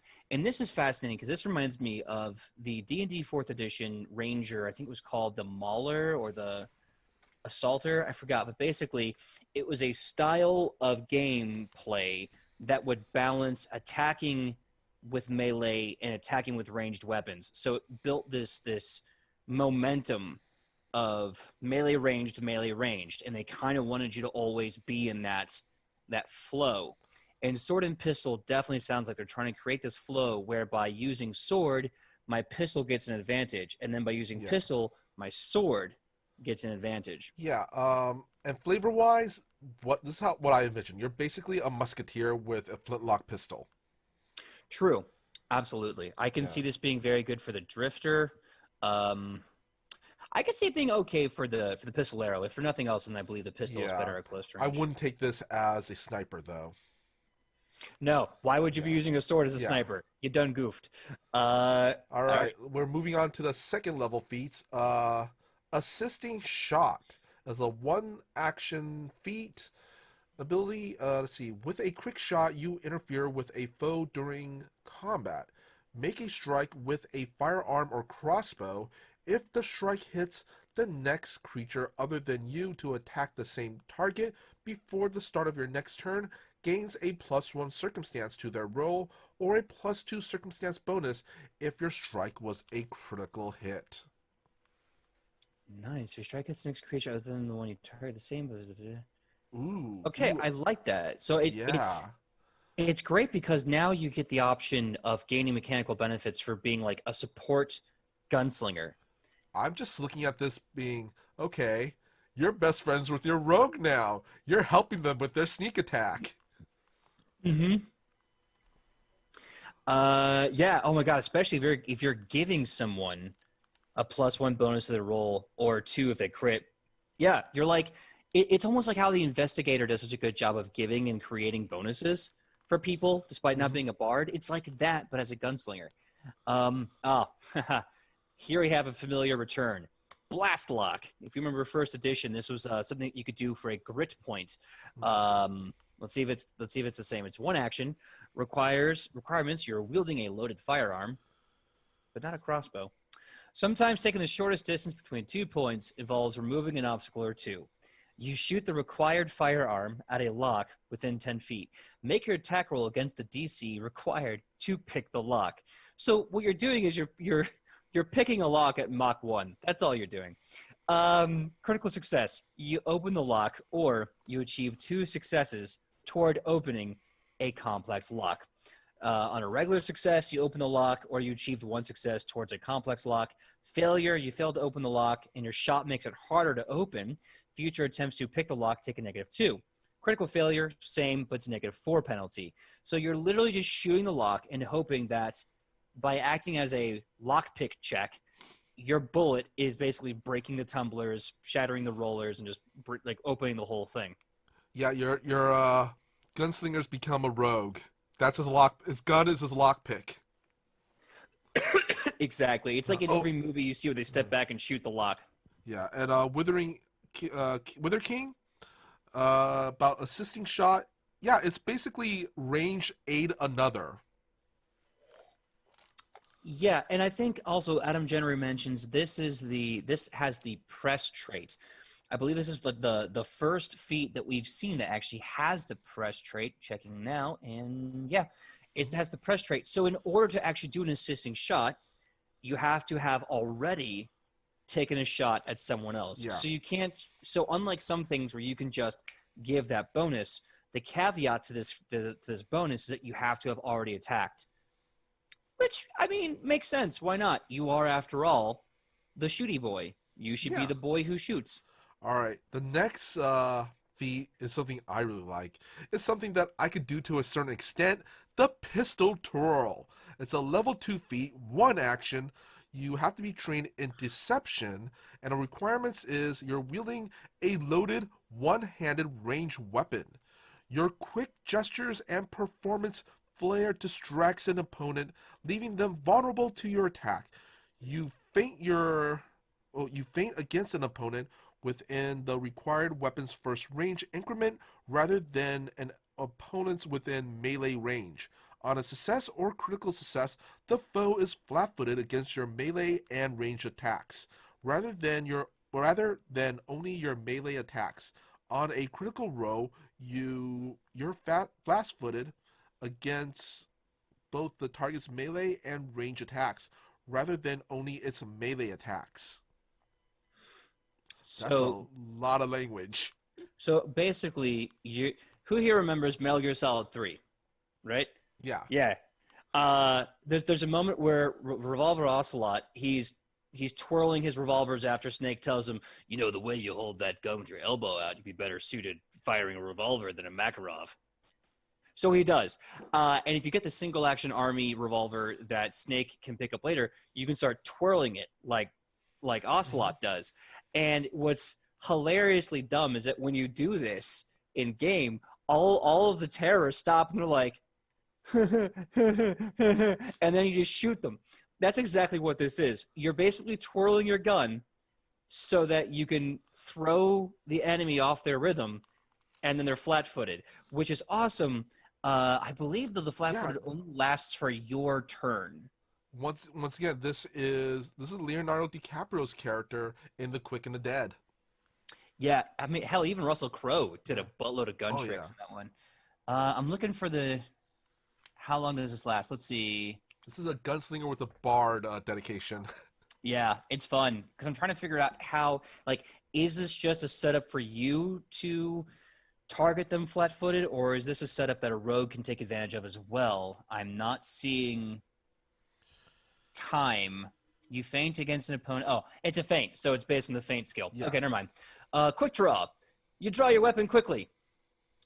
Basically it. You interact to draw a weapon, and then you can strike with that weapon. Yeah, it's a Quick and the Dead movie, again. Yeah, so basically, normally interact to draw a weapon, would be one action. Attack would be one action. So it'd be two actions you draw and fire. Quick draw lets you do them both in the same action, which is very useful and also could be a lot of fun for duels. This is one of those feats I once again say that it depends on your GM's style. Also true, although I feel like no matter what game you're in, quick draw is still very useful because it doesn't matter how they play the rules as written off. It's still good to know without a shadow of a doubt I'm allowed to draw my weapon and fire with one action. Yeah. Because even if, let's just say your GM kind of just hand waves at, like, yeah, whatever, your weapon's out. Now what's cool is you have something that cannot be argued against for things like role-playing quick draw duels, role-playing I shoot him under the table like Han Solo. No one can argue because now you have a mechanic that says this is how I'm allowed to do this. True. I like that. All right. Since the quick draw is so short, do you want to take Risky Reload? Sure, of course. Risky Reload. Feat level 2, one action. You're wielding a firearm, not a crossbow. Important distinction. You've practiced a technique for rapidly reloading your firearm, but it's dangerous. It's a dangerous gamble with your firearm's functionality. Interact to reload a firearm, then make a strike with that firearm. If the strike fails, the firearm misfires. So, as one action, unlike the last one where you get to draw and fire with one action, this one lets you reload and fire with one action. But what I kind of like is if you miss, what they're logically trying to say is that you put the, like, assuming it's a revolver or maybe even a magazine and you're kind of slamming it in wrong, there's a big chance that bullet is getting messed up in the chamber. So you misfire because it's, you goof. The brass is jammed in the slide or the barrel. Yeah. Honestly, a lot of these feats, I feel you're gonna have, like, if you allow a gunslinger in your game, you're gonna have to go rules as written with your game to a certain extent. Absolutely. Well, especially because a lot of the rules as written, it's there to create the actual gameplay for the class. I like to do something I call action hero rules, which is everyone has infinite bullets, but you have to reload when your capacity is up. Mm-hmm. So basically, it's the whole rule, like, we don't count shots. But, like, for guns, it really matters because in Pathfinder First Edition, your guns had limited capacity. So, like, obviously, a revolver had 6 shots. A magazine, like a M1911, had 8 to 12, depending on the magazine and which era you're using. Like extended mag or not. So you have to be like, okay, this is your capacity. And, you may have 50 bullets, so that capacity is only going to be reloaded so many times. I was like, who cares about that math? Yeah. You have infinite bullets. Just reload dramatically when the time comes, depending on how fast you reload, and we'll call it a day. True. All right, our next feat is Warning Shot. It's one action. You have to be first trained in Intimidation, and requirements are you're wielding a loaded firearm. Who needs words when the roar of a gun is so much more succulent? You attempt to demoralize a foe by firing your weapon into the air and using the weapon's maximum range rather than the usual range of 30 feet. This check doesn't take the -4 circumstance penalty if the target doesn't share a language with you. So, oh man, this is basically that movie with Martin Short, Chevy Chase, and I'm blanking on his name. The Three Amigos. Yeah, the Three Amigos. Steve Martin. Steve Martin, yeah. This is them in that first scene when they go to that village and starts riding around in circles and starts shooting in the air, and everybody's looking at them going, the hell? Yeah. Well, what I love about Warning Shot is it's an intimidation to demoralize that doesn't require any language because, again, a gun is so much more succinct. When you pull the trigger, everyone's going to be like, what the hell was that? You don't have to speak Orcish to know that's scary. Yeah. 4th level. Ooh, okay. I'm seeing this out the gate, and I kind of like it already. Alchemical Shot. Hey, yo, you like Outlaw Star? Listen up. Yeah. Requirements. You have an alchemical bomb worn or in one hand and are wielding a loaded firearm. You've practiced a technique for mixing alchemical bombs with your loaded shot. You interact to retrieve the bomb if it's not already in your hand and pour it into your ammunition, consuming the bomb. Then strike with your weapon. The strike deals damage of the same type as the bomb, for instance, fire damage for alchemical fire.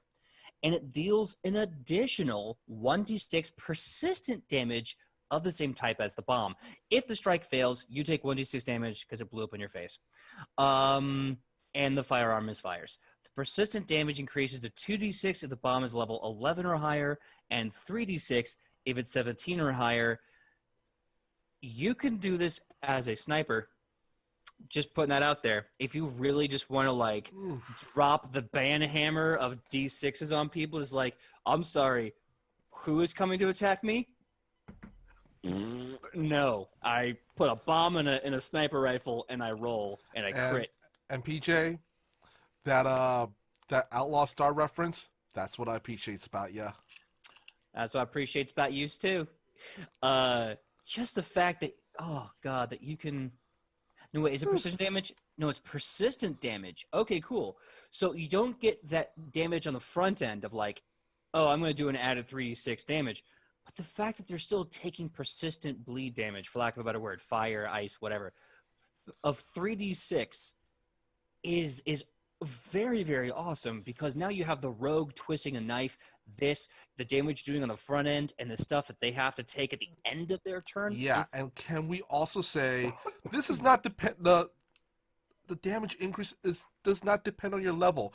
It depends on your items level. So, oh man, at level 4, if you somehow stumble upon a level 17 alchemical bomb, oh my god. First of all, if you're a GM, and I know I've given some silly things, but they're narrative silly things. If someone's like, here's a level 17 item, you're level 4, this is, what could possibly go wrong? The answer, my friend, is everything. Everything can and will go wrong. Woo-wee. Oh, why don't you read Black Powder Boost? All right. Okay, this sounds good to me. Black Powder Boost, it's a level 4 feat. It's a reaction. And you have to be wielding a loaded firearm, and the trigger is you leaping. While dashing into position, you fire your weapon behind you to speed yourself along. You fire your weapon beneath or behind you, adding 10 feet to either the horizontal or vertical distance you travel. If your leap required a roll, such as high jump or low jump, you can use this reaction rather than after determining the result. So you can use the reaction after determining the result to get the additional bonus. This is rocket jumping. If any of you have played Team Fortress 2, you know what I'm talking about. Using the rockets to propel yourself even farther. Oh, that's goofy, and I love it. Running reload. Talking about movies, you can reload your weapon on the move. You stride, step, or sneak, then interact to reload. Which is great. You know, you can fire from the hip and then run for cover and reload your last bullet. Duck under. Mm-hmm. You want to take the first level 6 feat since it was so short? Sure. Yeah. Cauterize. One action. Oh, this was in Pathfinder First Edition. Aw. You're wielding a firearm that you fired this turn. And you or an adjacent ally are taking persistent bleed damage. You press your gun's heated barrel to your wound or those of an ally, instantly granting a flat check to end the bleed with a lower DC for particularly effective assistance. So if you guys remember Pathfinder First Edition, this was a move, Cauterize. I think it was even written in, if you haven't attacked already, you fire around anyway to be safe, and then you just put the wound, like put the burning barrel against the wound, and this would... But at the time, since it was the cost of a grip point, it would automatically end a bleed effect. Mm-hmm. Now, basically, it just lets you roll a much lower. It's pretty nice. It's a nice little heal option for your gunslinger. All right. Our next one is Pistolero's Challenge. Level 6 feat. It's one action. You have to be part of the way of the Pistolero, and with a stern call-out, a carefully chosen barb, or some other challenging declaration, you demand your foe's attention in a duel. Choose an opponent within 30 feet who can perceive and hear you, and make your choice of a deception or intimidation check. No matter the result of the check, the foe is temporarily immune to your Pistolero's challenge until noon of the next day. You can only have one challenge in effect at a time. Challenging a new opponent ends this effect on any current target. Otherwise, the effect lasts until one of you is defeated or flees or the encounter ends. On a success, both you and your opponent gain a +2 status bonus to damage rolls with strikes made against each other. If you're a master of the skill you use for the check, the status bonus damage roll increases to +3, and if you're a legendary, increases to +4. And a critical failure, you become frightened 1 and can't use this ability again for 1 minute. This is basically a marked shot, a ranger's marked, was it hunt prey, mark prey, or whatever it's called, that goes both ways. Yeah, that's what I love about this. It is a very fun risk versus reward gambit because, first of all, you're a Pistolero. You're going to be in close to mid-range. So there's a pretty good chance at some point they can expend one stride action and hit you. But the fact that at level 15, when you become legendary, not only do you get a +8 for damage, but a +4 as well. So it's a +12 at level 15 on top of all the other damage you're doing. You now open yourself up to an amazing damage potential frontline character. Yeah. Not for taking the hits, but definitely for dealing them. And if you're in a party, it only extends between you and the foe, not everyone else. So there's this great opportunity for your tanks to deflect a lot of that damage. Yeah, you basically create your own arch nemesis every day.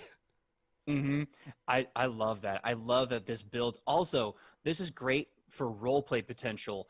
As a Pistolero, you have a list of names, and a list of names. I like that. A list of names will need avenging real powerful. So you go from town to town, you find that person, you challenge them to a one-on-one duel, and then you play the gamble of just of exchanging shots at one another.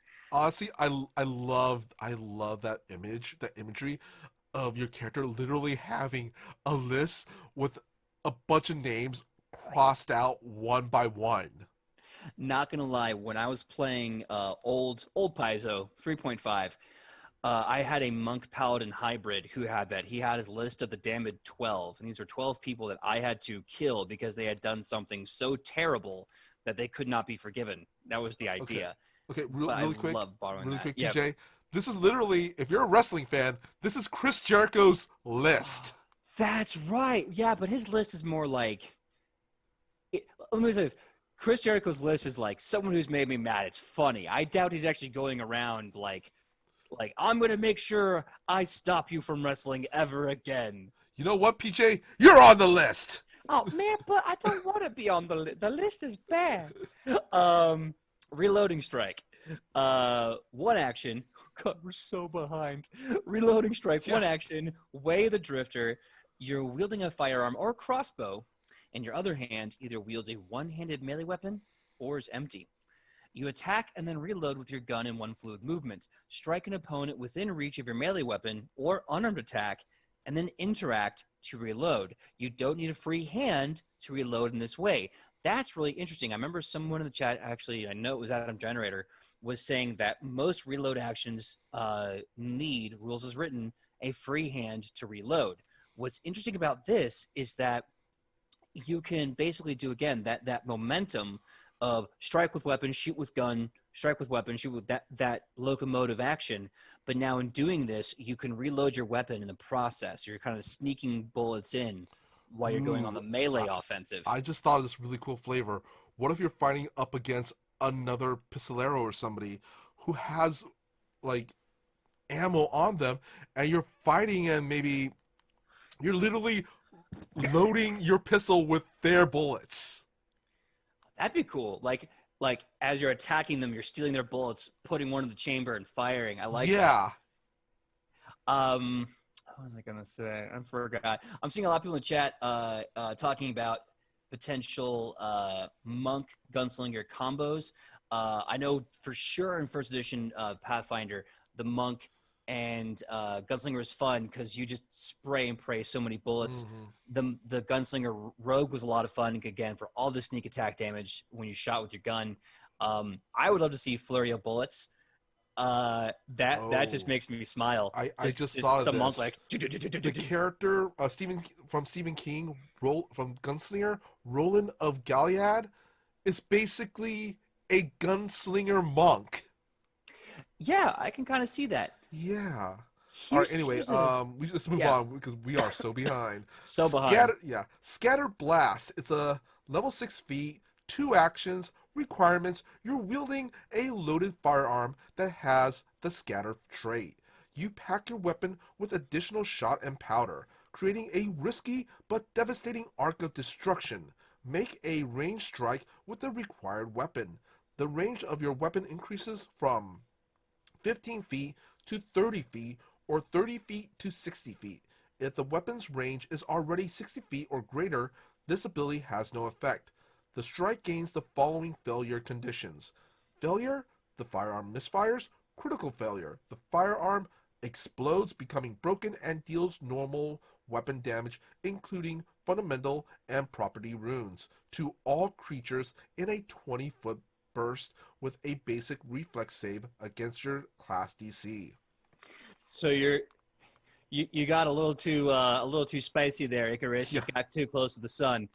Oh my god, and that's silly because like basically the benefit of this is it doubles your range up to 60 feet. So if you are, for example, a sniper, I don't know why your sniper has the scatter property, but let's just assume it does. You wouldn't need this whatsoever. Wither King has put Scatter Blast, more like Scatterbrained, am I right? I love it. Shattering Shot. Way the Sniper. Oh Lord, here we go again. Way the Sniper. It's gonna be so bad. I love it. Bad isn't good. You're wielding a loaded firearm or crossbow and have a worn or wielded bomb that has the splash trait. Oh no. You fling a bomb into the air and then shoot it, causing a damaging rain over a wide area. If necessary, you interact to draw the bomb and regrip your weapon. You throw your bomb to the corner of a square within your firearm's first range increment and shoot it with your firearm. All creatures in a 15-foot burst of the bomb take splash damage equal to the amount of precision damage one shot, one kill deals. The damage type is the same as the bomb would deal. So this is really cool because this creates an AoE bleed effect. No. Sorry. It's not. The damage isn't persistent. It's just the same value that one shot, one kill's persistent damage would do. Still, that's really cool. You now have your own AoE attack damage without being a spellcaster or even really a reliable bomb slinger. You can have any kind of bomb, and you're just like, bang. I have a feeling, basically, Paizo is just going, we want you to get the Alchemist dedication with the Gunslinger. I mean, I don't blame them. Like, the Alchemist bombs and the mutagens are insane, and now being able to mix them is a really cool thing with this class. On-call GM, let us know if that's true or not. What did he say? What did they say? No.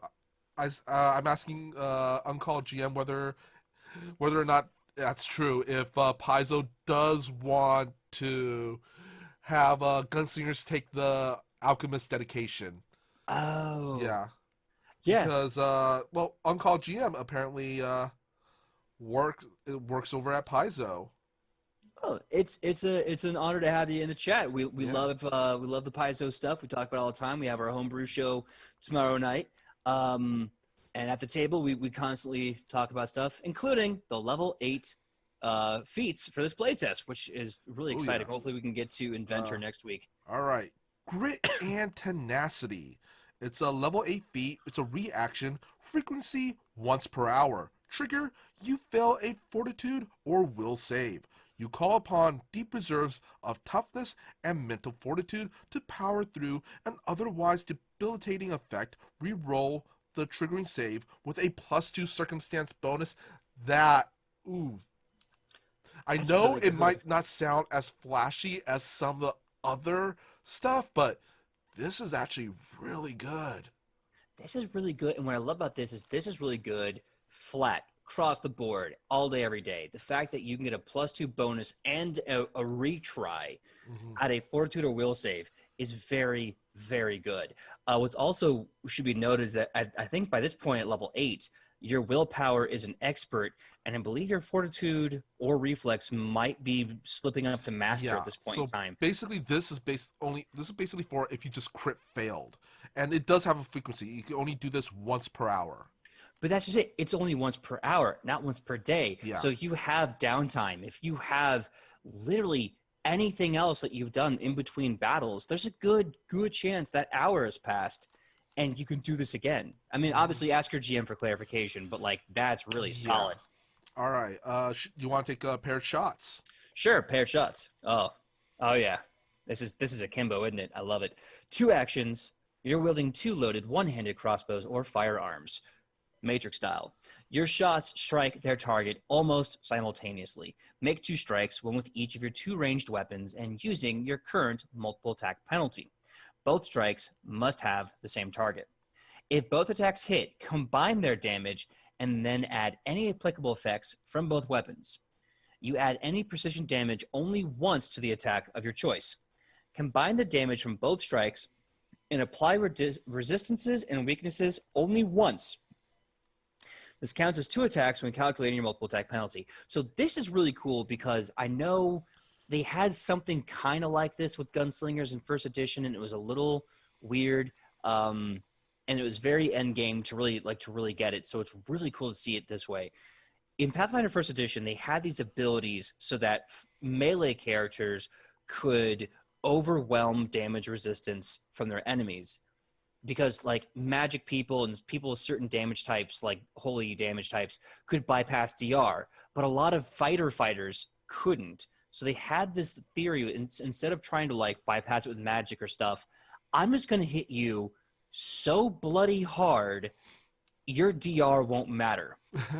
And that's the point, I think, of paired shots, is that you're basically putting 2 bullets down range at the same target so that they stack for one big fat dummy thick damage, so that DR isn't as much of a problem. And at level 8, that's really useful because So you're you're going to run into basically that a lot. The Boondock Saints brothers, but you're not brothers. You're one person. And shepherds I shall be, for thee, my lord, for thee. Heaven hath tis bang, bang, bang. Yeah. All You're right. The that. next one is Return Fire. Level 8 feet. You first have to have Hit the Dirt. You're quick enough to line up a shot even while diving to the ground. When you use your Hit the Dirt reaction at any point during your leap, you can also make a ranged strike with a loaded firearm or crossbow against a creature whose attack trigger the reaction. Yeah, I'm down for that. I like that.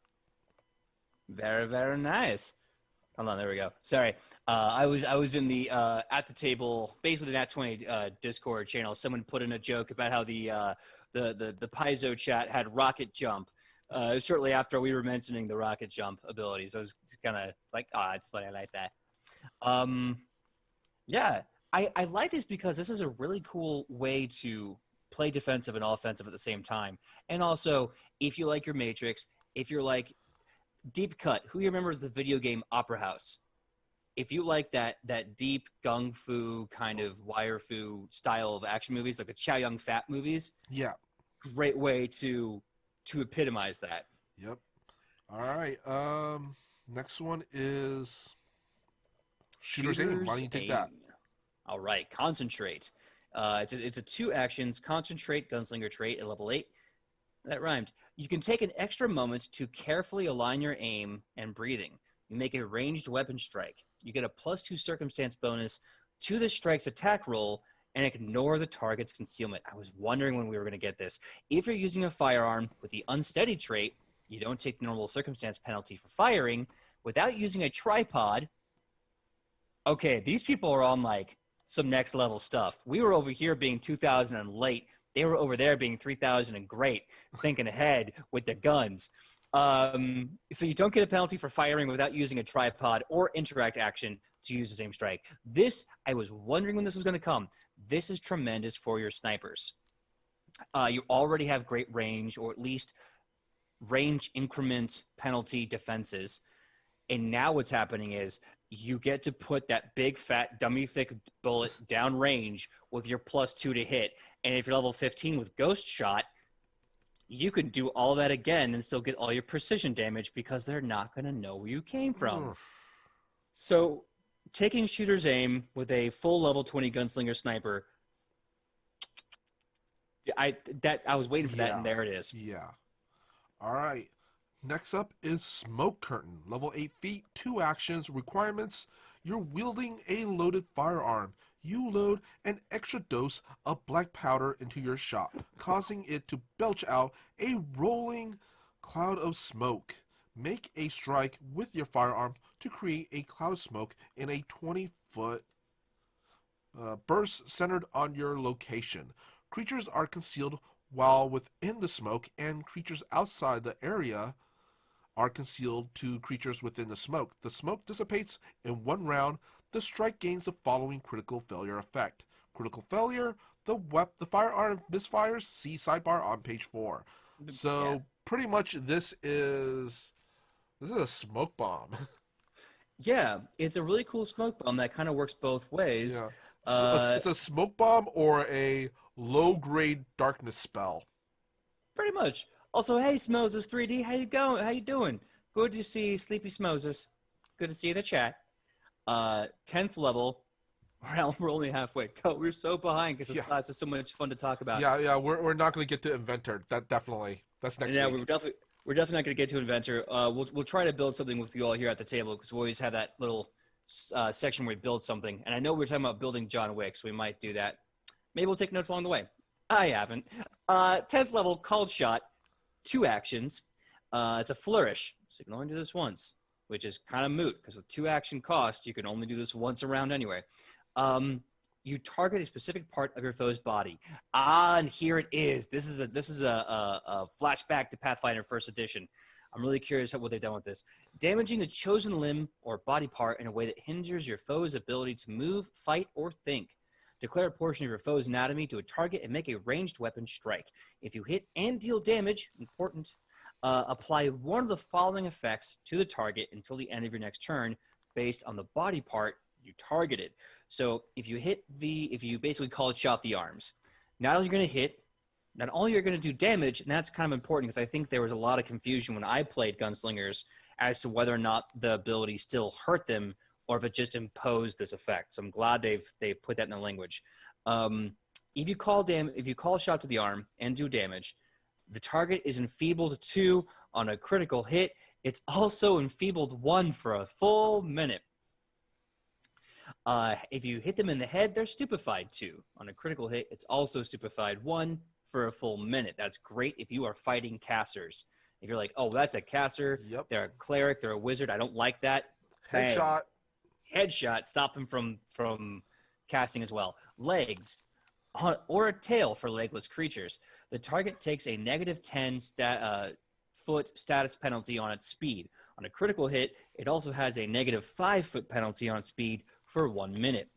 Wings. If the target has wings, it immediately falls 20 feet or 40 on a crit.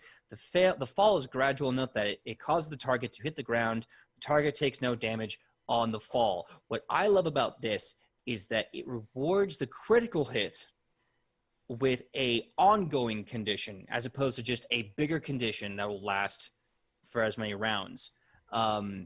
Because it's nice to know, this guy is screwed for a minute. That is 10 rounds of combat. It sucks to be that dude. Oh yeah, this is literally, it's high noon. Headshot. All right. Next up is Deflecting Shot. Level 10 feet. It's a reaction. You're required to. You're wielding a loaded firearm or crossbow. Trigger is an ally within the first range increment of your firearm or crossbow is hit by an attack, and you can see the attacker. When your weapon is loaded, You're always ready to fire it to deflect the attack against your ally. The ally gains a +2 circumstance bonus to their AC against the triggering attack. You use the reaction after the result of the attack roll is revealed, so you know whether the +2 will make a significant difference.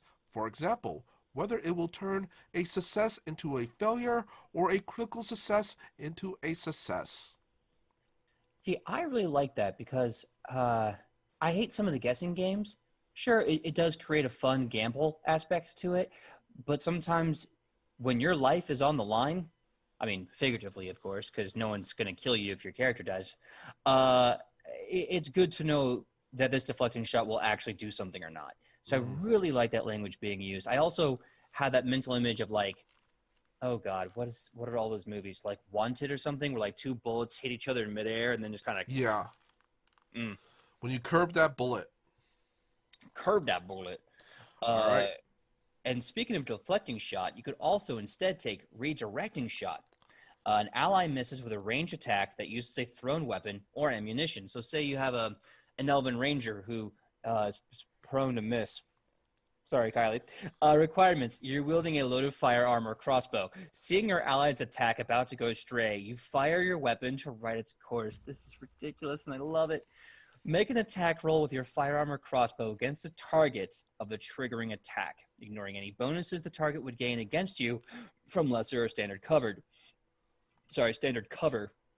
Your ally's attack uses your attack roll instead of their attack roll.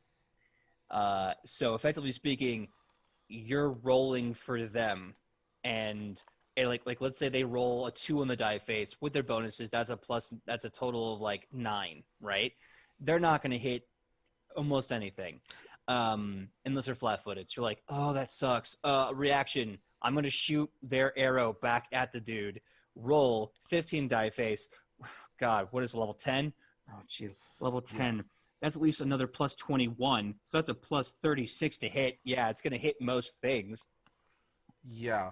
Next up is Trick Shot. Getting that Wild Bill Hitchcock thing in. It's a 2-action ability. You're required to be wielding a loaded firearm. You shoot not at your foe, but at an object nearby. Make a strike with your firearm against an AC of 25 or a different AC at the GM's discretion. Instead of hitting your foe, your attack hits an object behind or to the side of your target, creating one of the following effects. The GM might determine a particular effect isn't a valid option, such as using a explosive barrel when there's no such object on the field. The GM determines such cases and should inform you before you spend the actions for Trick Shot.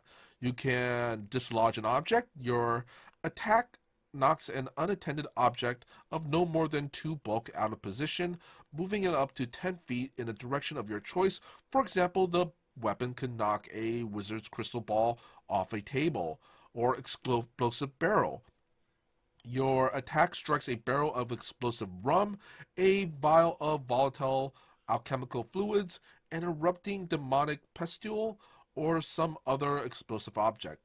The object explodes in a 20-foot burst, and all creatures in the area take 6d6 damage with a basic reflex save against your class AC. The damage type is chosen by the GM based on the exploding object. Increase the damage by 1d6 for every 2 levels you have above level 10. Yeah, so now we're getting that thing with the class DC, and I love this because I don't think there was a lot of abilities that required the gunslinger class DC until now. Mostly it was just you affecting rolls, like kind of being a buffer or debuffer on the fly, which really adds a lot of interesting gameplay to the gunslinger to have such a buff. But now if your GM has allowed it, you now have a 66 to God knows how much. Let's see, and also 11 you basically become like slightly a mini GM in a way, where you can like go like, okay, there's a barrel there. Of course, your main GM has to agree to it first, but still, you can be like, there's a thing there. Is that cool, dude? Well, I think the way they've written is more like you say, hey, can I do this? And the GM would be like, sorry, there's no barrels around. So you don't create it. It's more like, can I? And I'm going to be like, no. So I feel like this is really cool. I love that it gives you effectively your own fireball spell as a melee. But it worries me that, like, that is subject to GM interpretation of the environment. And if there is nothing around that could be volatile, then you really can't use this ability. But it's still really cool to have a fireball spell that costs like 2 actions around. That's insane. One of the things you could always do is roll, like, if you have your character has alchemist fire, and just rolls it across the battlefield and say that's going to be the thing I'm going to make explode. Maybe, but the 66 part is the big thing there. That alchemical bomb would not do 66. It would do maybe 3d6. But anyway, moving right along. Level 12, glancing shot, 1 action. It's a press trait. So again, you have to have already attacked or be under the multiple attack penalty to do this. Even when your shots don't land cleanly, they still land close enough to inflict some damage. Make a ranged strike. If it gains the following failure effect. So basically, if you attacked once and you attack again and miss, this is what happens. Your attack deals any damage it would have dealt on a hit, excluding all damage dice. This removes damage dice from weapons, runes, spells, and special abilities, in addition to the weapon damage dice. So I think basically on a failure, what it's trying to say is, although in kind of a backwards way to do it, any bonus damage that the gun would do is done excluding magical bonuses. So, like, if you are getting your weapon specialization damage, that would apply, but not your bonuses from having a magical weapon. Which is cool, because that's still, like, 8. Yeah. Basically, you wing them. Yeah, oh, absolutely. Which, I mean, hey, I'd rather take 8 free damage than missing entirely. That's not bad. Yeah. All right. Next one is Incredible Ricochet, level 12 feat. It's also a press feat. After your first shot singles out your opponent's position, you direct another shot that ricochets around obstacles and strikes unerringly. Make a ranged weapon strike against a creature you previously attacked this turn. You ignore the target's concealed condition and all cover. This is curving the bullet. Yep. I was also thinking Deadshot, how he's known for ricocheting bullets to hit hidden targets. And that's exactly what this is. And ricocheting the bullet was also another Pathfinder First Edition Gunslinger ability. So it's always great to see the nostalgia of that come back. Penetrating Fire. 2 actions. You're wielding a loaded firearm or crossbow. That's awesome. You blast a bullet through one foe and into another. Choose 2 targets, one of which would give the other lesser cover against your range attacks. Make a single ranged strike with the required weapon against both targets. This attack ignores any lesser cover the nearer target provides the other. Roll damage only once and apply it to each creature that you hit. Penetrating Fire counts as 2 attacks for your multiple attack penalty. So that's interesting because I believe Ricochet is also a press. It is. So you could, you can't get both, but you could in theory, if you could, well, maybe with a retrainer, just taking it at a later level, shoot through 2 people and then bounce around the big guy and hit the little guy behind them. That's I think that's funny. I like that. All right. Next up is Shooter's Camouflage.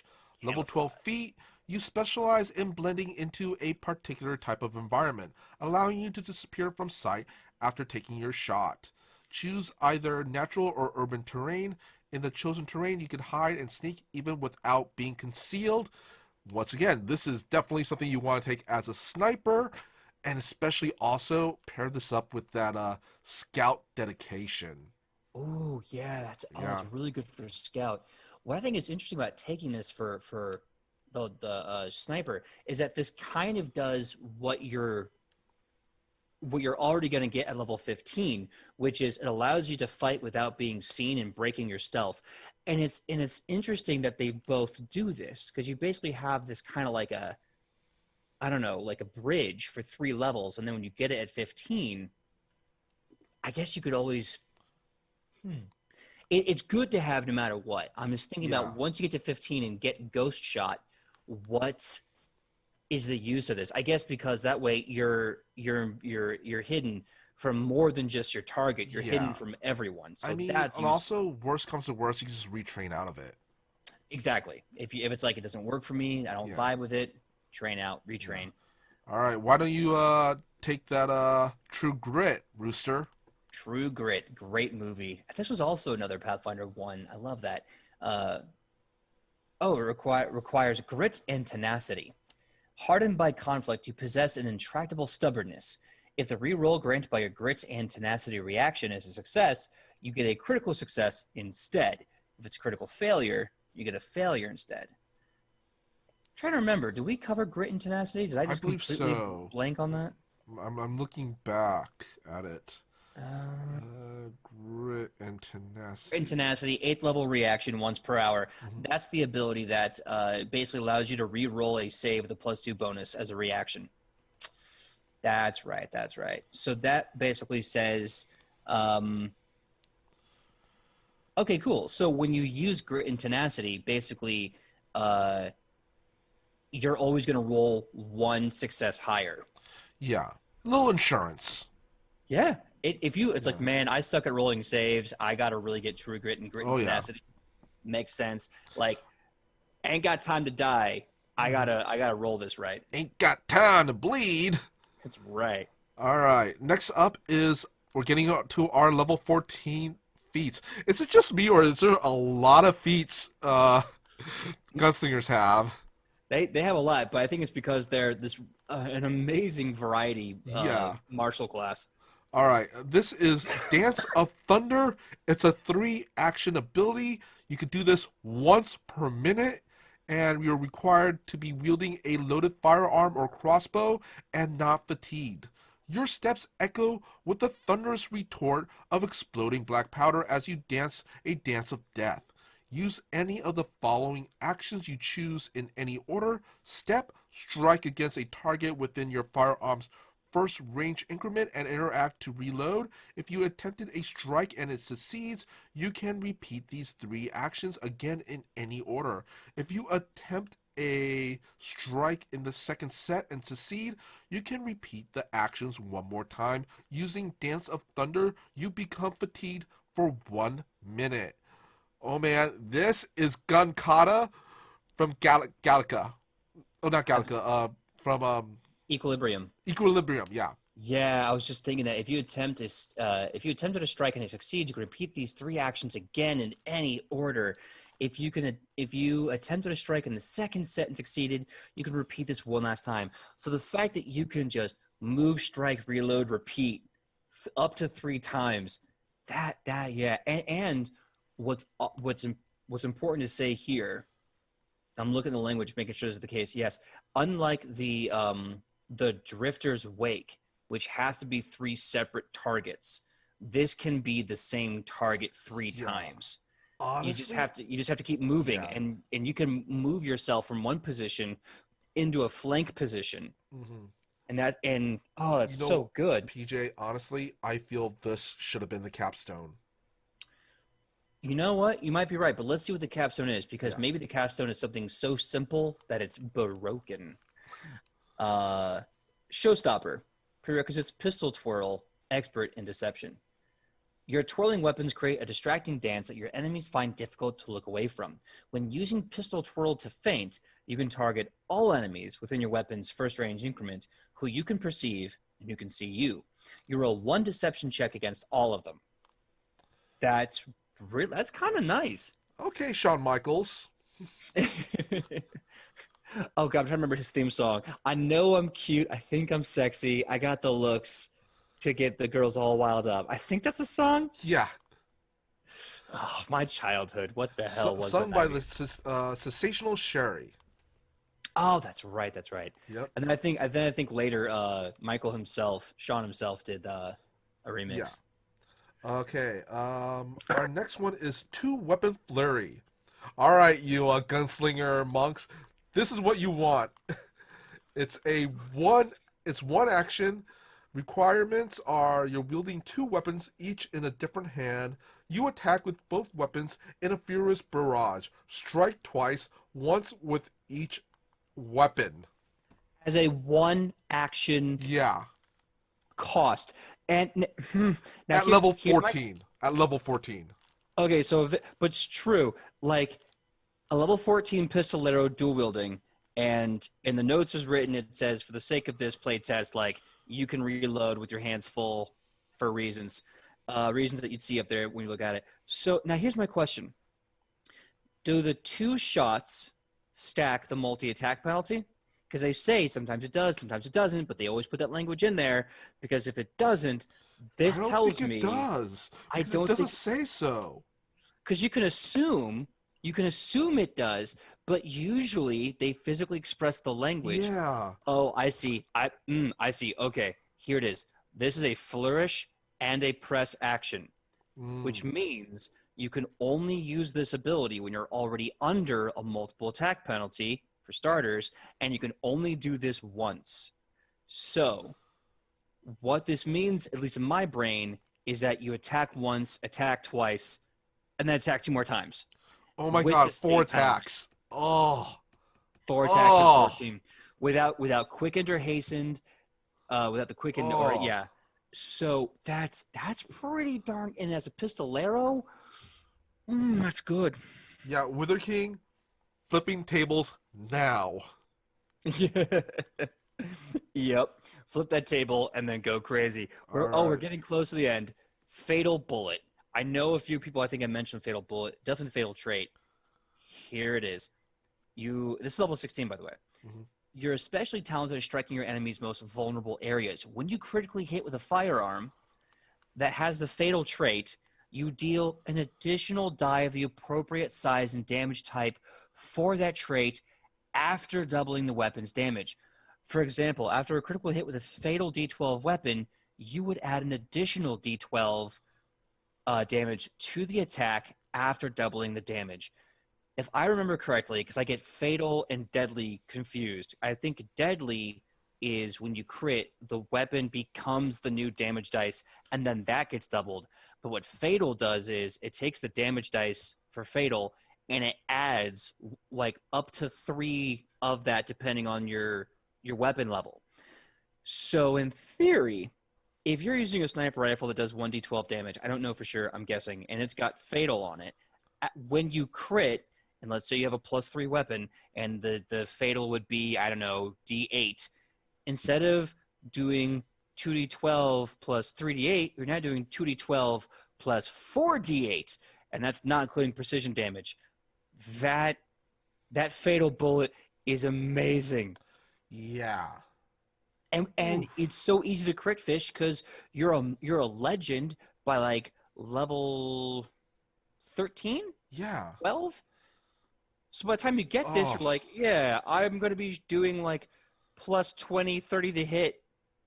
Your AC is 30. Seriously, Well, I rolled a 10 on the die face. I dirty crit. as a player, oh man, I am loving the Gunslinger. As a DM, I am praying this gets somewhat nerfed. I don't know. I love the damage. Don't nerf the damage. Don't nerf the bonuses to hit. Honestly, I'll say this. It sounds like a ton of fun. And also, this is level 16. This is towards the end of the game when you were facing some crazy Yeah. monsters. I don't know. Maybe I I have love a it. feeling maybe at least rearrange some of the feats or abilities at later levels. Maybe. Maybe. Well, Yeah. let's continue on because All right. maybe level 20 is so insane that we're All right. looking at this and it's nothing. I have a feeling I'm gonna actually flip my table. What do we get there? But anyway, hair trigger, 16th level feat. Um, you have to have an initial deed that allows you to interact to draw a weapon. Whether a duel to the death or getting the jump on your foe, no one can react faster than you can pull the trigger. When using your initial deed, instead of interacting to draw a weapon, you can strike with a firearm or crossbow you're already wielding. If the strike hits, the target is also flat-footed until the end of your first turn of the encounter.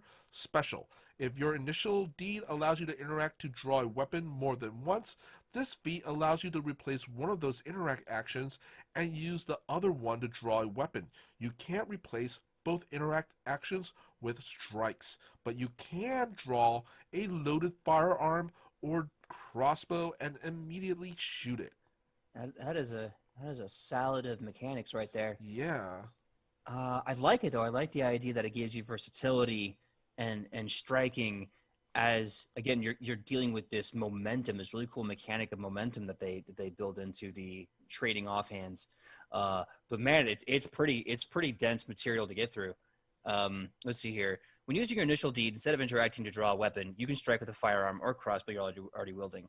That's kind of nice because I believe that means it's an action. If the strike hits, the target is also flat-footed. That's until the end of your first turn in the encounter. So that's awesome for crowd setup. Yeah. The rogue will thank you. It also helps your rogue. Yeah, and I'm so a little unclear in the language of like the free action abilities because it sounds like the free action isn't drawing the weapon. It sounds like the free action is moving on the next turn. I think this basically it tacks on a special little bonus thing when you're using your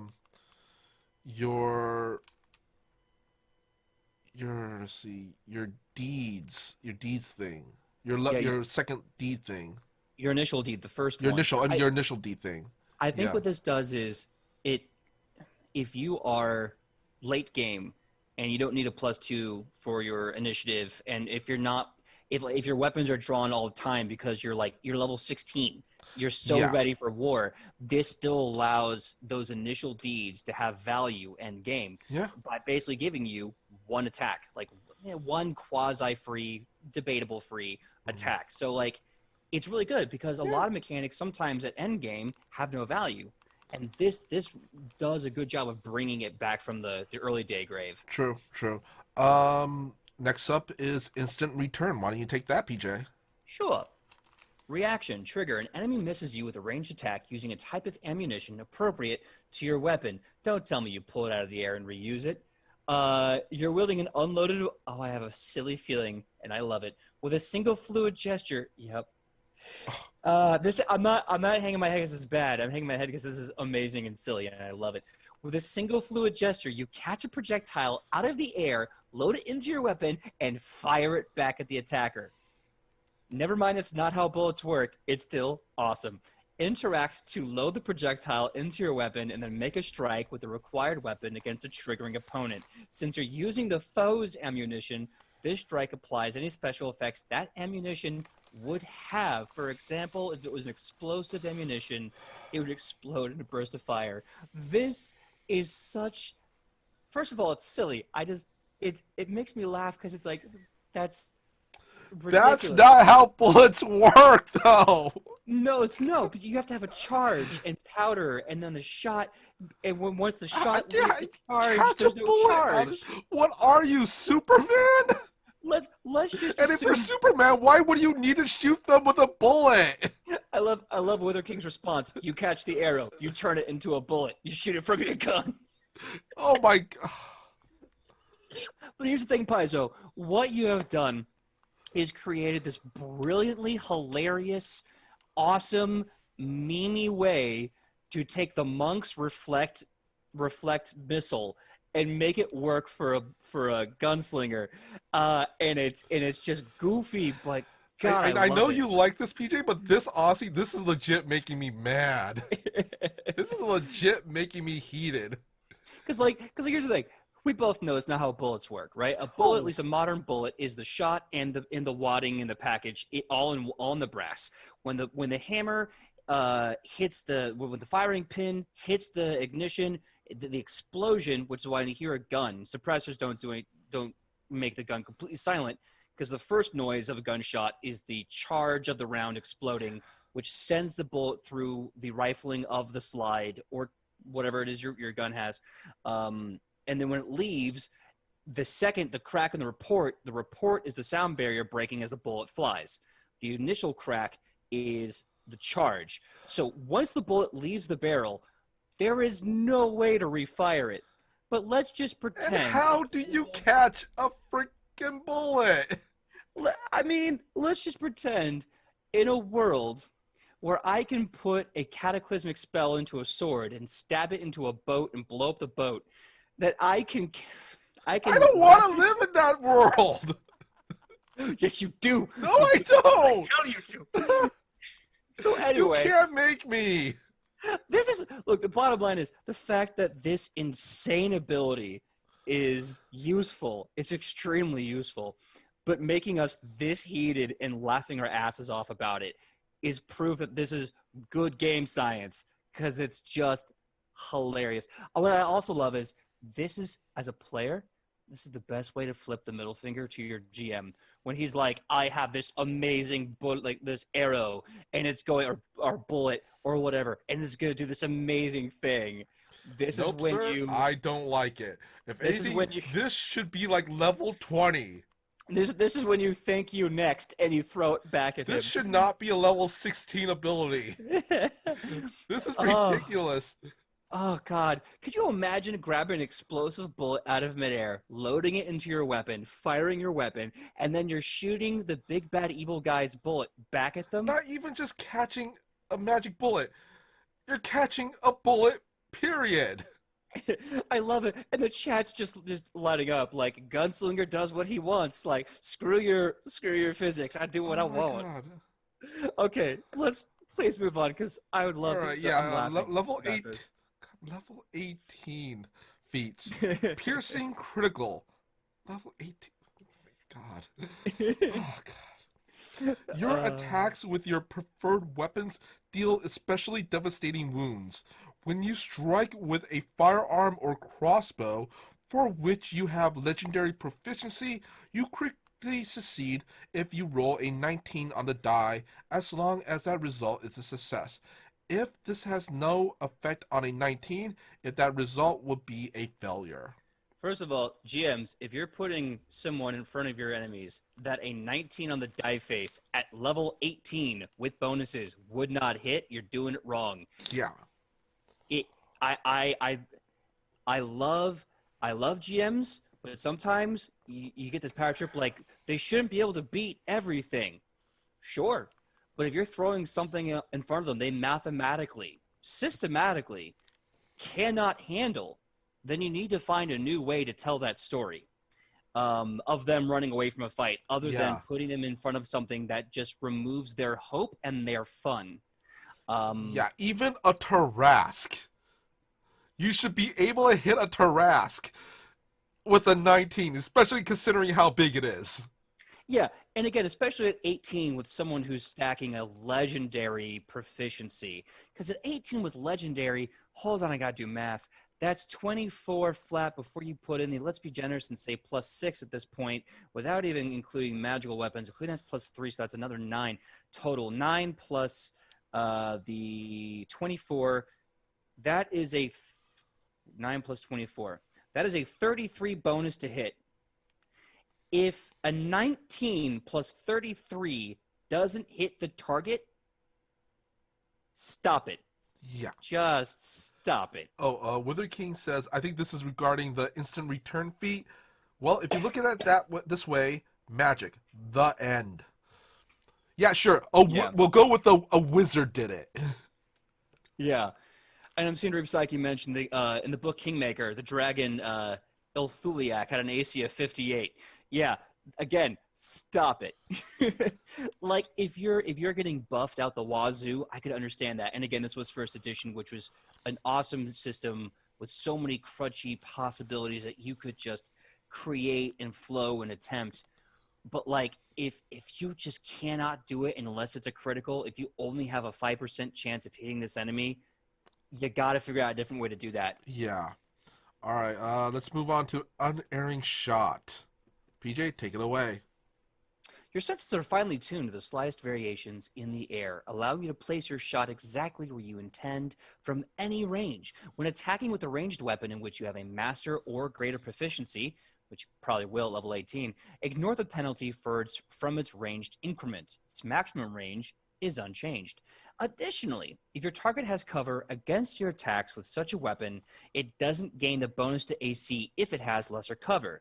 Gets only the benefits of lesser cover if it has standard cover, or gains only the benefits of standard cover if it has greater cover. So this is interesting. It's not as sexy as crit on a 19 up, no matter what, on the die face, but it is very cool if you're playing a sniper and you just have a really bad time with enemies that take cover, as this, generally speaking, gives the enemy one cover less, like all the time. Yeah. And even though your range does not increase, your penalties don't either. So it's a very nice security blanket for ranged firing. Yeah, I don't mind this one. It's a lot better than a certain feat that you get at freaking level 16. I mean, okay, but like, at what level do monks get reflect missile? Like 11? I mean, But a monk can't catch a bullet. I mean, not yet. And Maybe then they're they gonna throw a can. bullet back.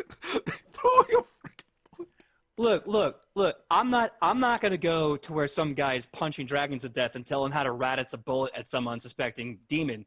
That's not my job. My job is to go, that's cool. Because it is. You know what? We're just moving on to level 20 because perfect readiness. Level 20 feet. Capstone.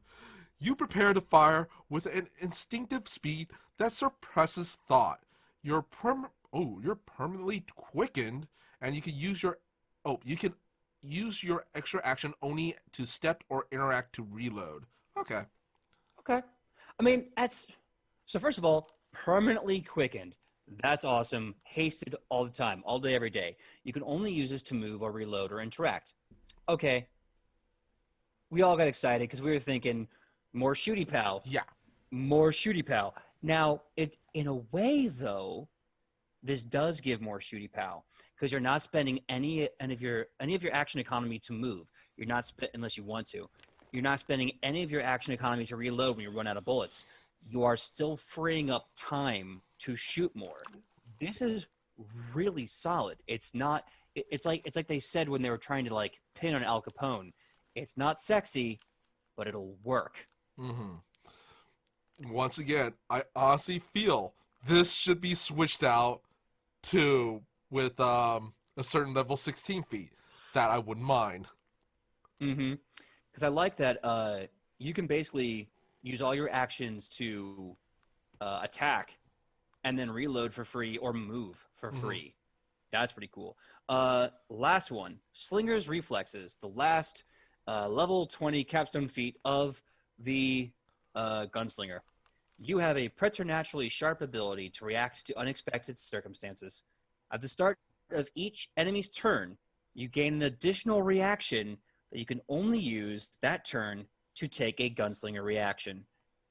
That's kind of cool. Again, it's like with Al Capone, putting him in prison. It's not sexy, but it works. Like, this is really cool because you get 2 reactions around. No one else gets that. Bottom line, that's cool.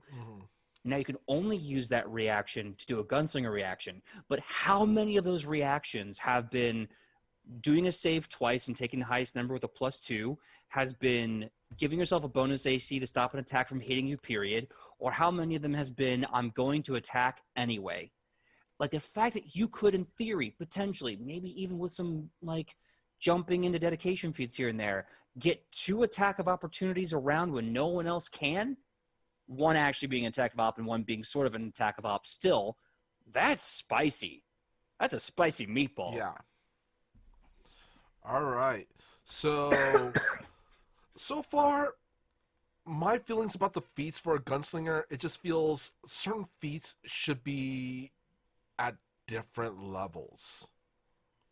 Really, that's how I feel with the feat list. I mean, I'll say this: I don't think the reflect missile feat, basically what it is, calling a spade, I don't think it should be level 20.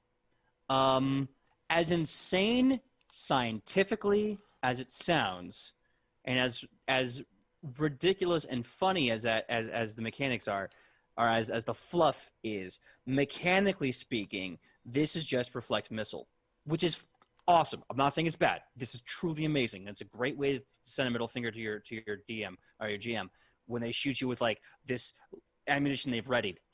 But it's not at the level 20 feet. You know what I mean? Like, it doesn't have that kind of. Well, maybe not level 20, but maybe I don't feel it's level 16. I don't know. I do feel like it should be lower. I feel like it should be like level 11 or 12. And again, we have to put aside the hilarious flavor that you're taking an expended bullet and somehow repurposing it to fire. If we take that away, again, this is just reflect missile. Monks can do it a buttload of times. I understand that. It's I just want to say honestly, someone else can. I know this is like a fantasy game. We're making up a story and everything, but this is honestly one of those things that just takes me out of it. Really. Well, But that's just a personal. That's just this is a personal thing though. Yeah. For me. Well, I think there has to be a certain level of like suspension of disbelief, or what some people call like the get over itness of how this ability works. What I think is important. Like one of the things is I don't want to be a bullet and an arrow. They're vastly different. Like honestly, if you shoot a gun and a bullet goes into a tree or something, you're not going to be able to dig that bullet out of a tree and use it again. Honestly, after using a bullet, it's expended. But here's the thing. We need to think about this mathematically speaking. When an arrow is fired, unless that arrow is not at a full draw and is at least 30 feet or more, most human beings can capture it because it's not going fast, it's not full draw, it's always our reaction timing is not that bad. If it's full draw and it's a certain distance away, we're screwed. Now, here's the thing. If that arrow is coming, right, it's a physical object. If we catch it, technically the arrow is expended. It's still whole. You know what? I think we're arguing minutia instead of mechanics. But I'll say this. I would not take Reflect Missile at level 20. I don't care how the flavor works. Taking Reflect Missile at level 20 is like saying my one wish from a genie is to have an attack of opportunity at level 20. That doesn't make sense to me. Honestly, I think my main problem, honestly, is just the fact that you're catching a freaking bullet. Yeah. Period. But let's put that out of it. If you take all that fluff and flavor out of there and just say when a range attack comes at you, you return the range attack. Yeah. You know, it's like I say, it's Reflect Missile, and I think it honestly needs to be a lower level ability. But the only reason why I can see putting it at level 16 is because if you don't like the other reaction and the other ability, then you need an option that's in the middle. Honestly, I feel like a better thing what I would have done if it was me was maybe create a feat where, okay, if you're facing off another gunslinger, you're in combat and for some reason you're within melee range, something like a special pickpocket, steal their bullet, steal their ammo, use it up that way. That would be cool. Like I said before, also, my only thing is use catching an expended bullet with your bare hands. But again, robbing a person is a different mechanic than reflecting the missile. Again, let's drop all that. We are getting caught up in the ants instead of the anthill here. The bigger picture is that it's just reflect missile. How you get there, yes, I agree with you. It's goofy, but it's not enough to really matter in any part of the gameplay. But the one thing I do want to continue on doing really quickly before we do the end of the show is the weapon traits as well as the weapon statistics, the weapon numbers. The firearm rules? Yeah. Because it's really important quick, to talk about that. Really quick, PJ. I'll do this in post. Right now, if people are watching this video on YouTube, I have the giant chart of firearm stuff right here covering us for a moment. This is the uncommon range weapons table. So, yeah, let everybody know. Yeah, I'm looking at it right now, too. What's interesting about the uncommon simple weapons is that this is definitely old black powder weapons. And then the uncommon martial weapons, you start getting more like Victorian. Like Victorian just before the Industrial Revolution. Yeah, I kind of like the weapons they're presenting here because it's still primitive firearms, but it can fit in these are firearms that definitely can fit in a sword and sorcery world. Yeah. The one thing I'll be looking forward to though is when they start doing slightly more modern weaponry. Because they've already said they're going to with the advanced firearms, because there's no advanced firearms on this list, Yeah. which means one day there will be. Really quick, should we go through the weapon traits? Yeah, let's go from because there's like 1, 2, 3, 4, 5 of these things. So let's do that. All right. The first one is concealable. This weapon is designed to be inconspicuous or easily concealed. You gain a +2 circumstance bonus to stealth checks and DCs to hide a concealed weapon with this trait. So basically, it's like that gambler's gun, which shoots maybe 1 or 2 bullets that you can hide up your sleeve. Absolutely. Derringer, the little boot gun. Modular. This weapon has multiple configurations that you can switch between using an interact action. Typically, switching between configurations of a modular weapon allows it to deal different types of damage, such as bludgeoning, piercing, or slashing, though it's possible for a modular weapon's description to list more complicated configurations. Next, we have scatter. You want to take this one, Michael? Yeah, sure. I just want to really quickly say the modular thing, flavor-wise, this is how I view it. One of my favorite gun scenes in westerns: the good, the bad, and ugly. Angel Eyes going to that gun shop, taking apart all those pistols, and creating a Frankenstein pistol. Love that scene. That's right. And if you know your hardware, you can do that. It's really smooth. All right. Next up is scatter. Gotta make this big. The weapon fires a spray of small bullets in a cone that has size equal to the weapon's listed range. For example, a scatter weapon with a range of 15 feet fires in a 15 feet cone. When attacking with a scatter weapon, choose one target within the cone to be the primary target. The creature is targeted and damage is based on the results of your attack roll as normal. In addition, all creatures within the cone, including the primary target, take splash damage equal to the number of weapon damage dice. The damage is the same type dealt by the attack. So basically, this is one of those. It's a scatter gun. It's a shotgun. It's buckshot. I was wondering about this because there's that one ability we mentioned earlier that allows you kind of like pack extra gunpowder and doubles the cone. So this a normal 15-foot shotgun in this case would be 30-foot cone. Having a 30-foot cone is amazing, and I was curious how they were doing the damage. It makes a lot of sense that it's splash damage. However, it's a little weird that it's only like maximum of 3 damage. You can also put I guess they're balancing. But you can also put this with a ship cannon, where I believe it is historically accurate, where certain points where if they're low on cannonballs, they just put in random pieces of scrap metal and just fire that. Oh yeah, the French had something called grape shot, which was basically buckshot for cannons. Because I believe instead of like tiny little pellets, each bullet was about the size of a picked grape. So imagine a bunch of those being shot. Because Napoleon loved grape shot for stopping revolutions. Sniper. When you're hit sniper. Yep. When you hit a flat-footed creature, this weapon deals 1 precision damage in addition to its normal damage. Okay, so it kind of does some fun bypassing there. The precision damage increases to 2 if the weapon is a +3 weapon. Not too bad. Then we have unsteady. This weapon is difficult to aim without taking measures to stabilize it. Firing this weapon has a -2 circumstance penalty unless the weapon is attached to a deployed tripod or the wielder takes an interact action to aim before firing. A tripod is uncommon adventuring gear with the price of 4 silver pieces and 1 bulk.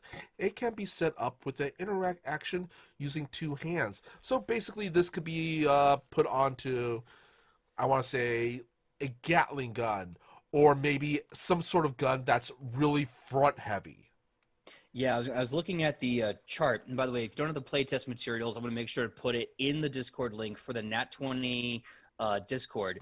But what they show in this table as being an unsteady weapon is an arquebus. So in theory, you could have this giant kick gun that makes it hard to keep your aim after pulling the trigger. And so the idea is that the tripod would help steady your aim. Because I believe this is it's a single fire weapon. Yeah, and also we should actually talk about also the firearm critical specialization. For a firearm, its critical specialization is the target must succeed at a fortitude save against your class DC or be stunned 1. Makes sense. You just got hit with a very confusing and loud round. You'd be Yeah. absolutely confused. So really fast, the two weapon charts that they give in this playtest for the weapons, you have simple and martial, uncommon ranged weapons being these firearms. The flintlock musket is a 1d6, fatal Mhm. d10, versatile bludgeoning. So you can do bludgeoning and piercing damage. Starts at a d6, but if you crit, you're going to stack on some d10s, which is really great. The flintlock pistol is only a d4, which is kind of weird. It's basically a dagger, but it's Yeah. got a range of 20. It's got a fatal d8 and a versatile bludgeoning. The hand cannon is a 1d4 modular, so it's not very powerful, but it's extremely flexible. All three types you can choose, and it comes with a fatal d8. Can only be used with a range of 10 feet. So after 10 feet, you're getting into more and more increments. Mhm. Um, but I guess the hand cannon is kind of meant to represent more like your revolver, whereas the flintlock Yeah. pistol is more like an M19, Mhm. for lack of a better word. I kind of want to say I'm liking how all these firearms, they're like a crossbow. You have to reload it with each shot. Yeah, and that makes a lot of those later abilities we saw more important because it's not like single or double action weapons Yeah. that can just be fired semi-automatically. You have to fire and reload, fire, reload. Yeah. I feel this bounces off the gunslinger's potential in a sword and sorcery style game. I know that in Pathfinder 1, a lot of the gunslinger weapons were limited in this way, where you had to basically you'd only fire and reload, fire and reload. But the problem kind of became the balancing of that mechanic as you had a full fighter bab, so you could attack like 4 or 5 times, 4 times around at Yeah. level 20, but you had to reload after each time, and I Mhm.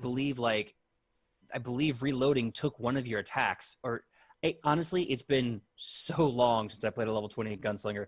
My brain is kind of rusty.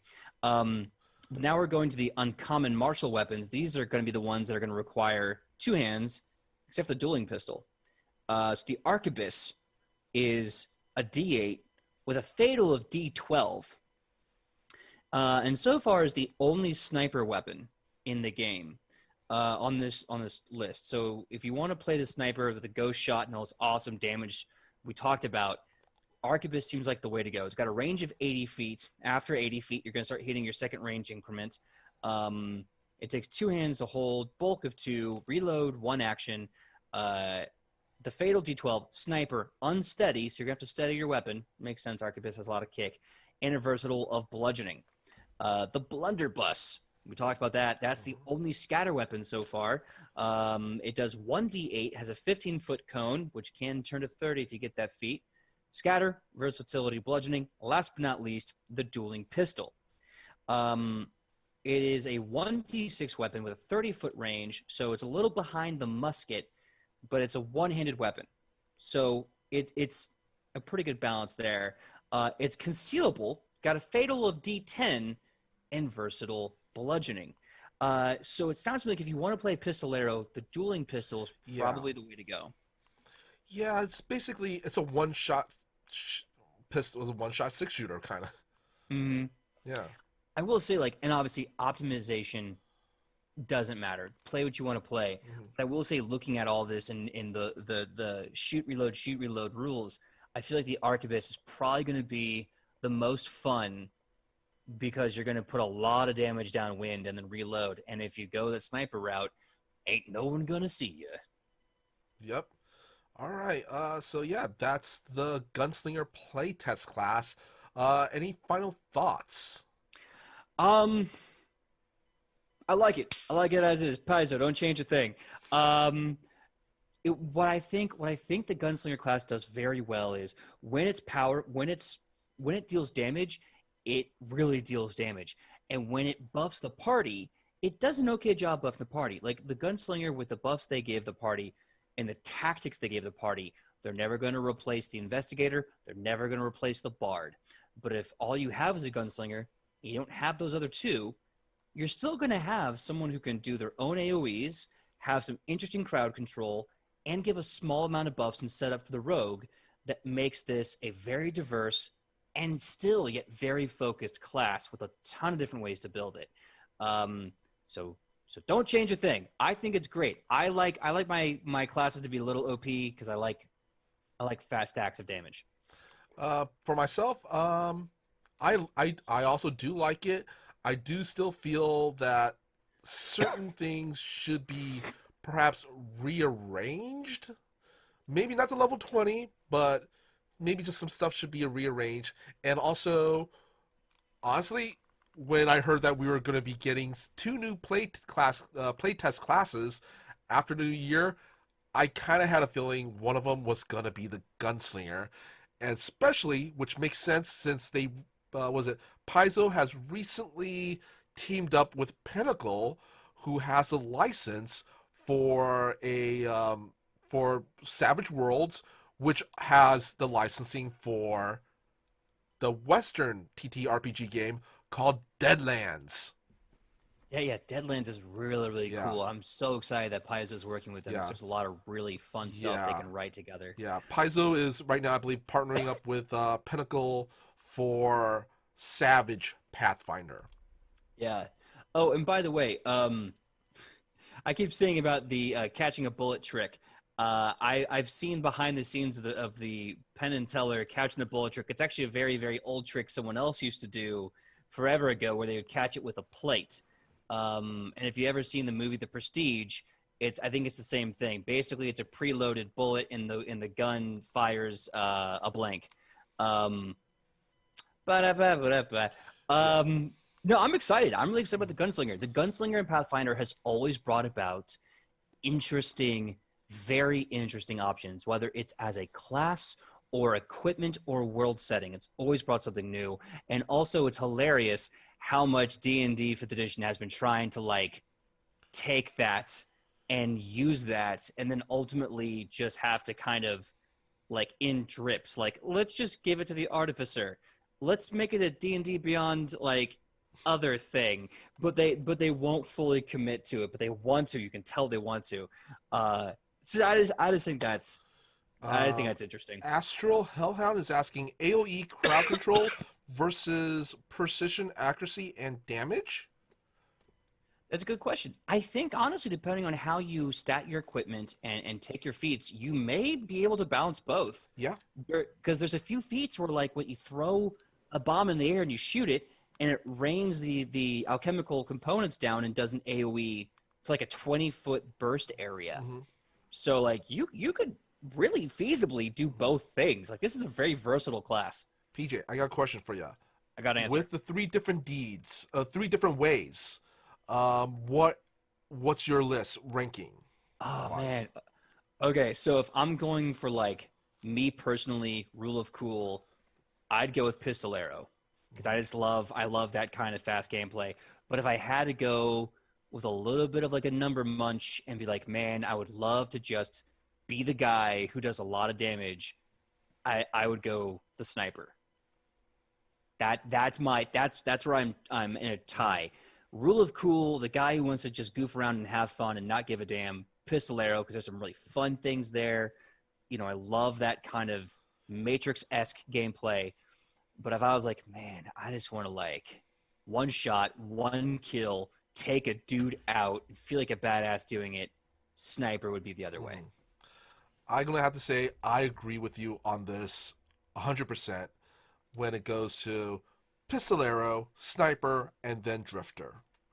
Because Pistolero gives you, I feel, more options. When you're a sniper, you're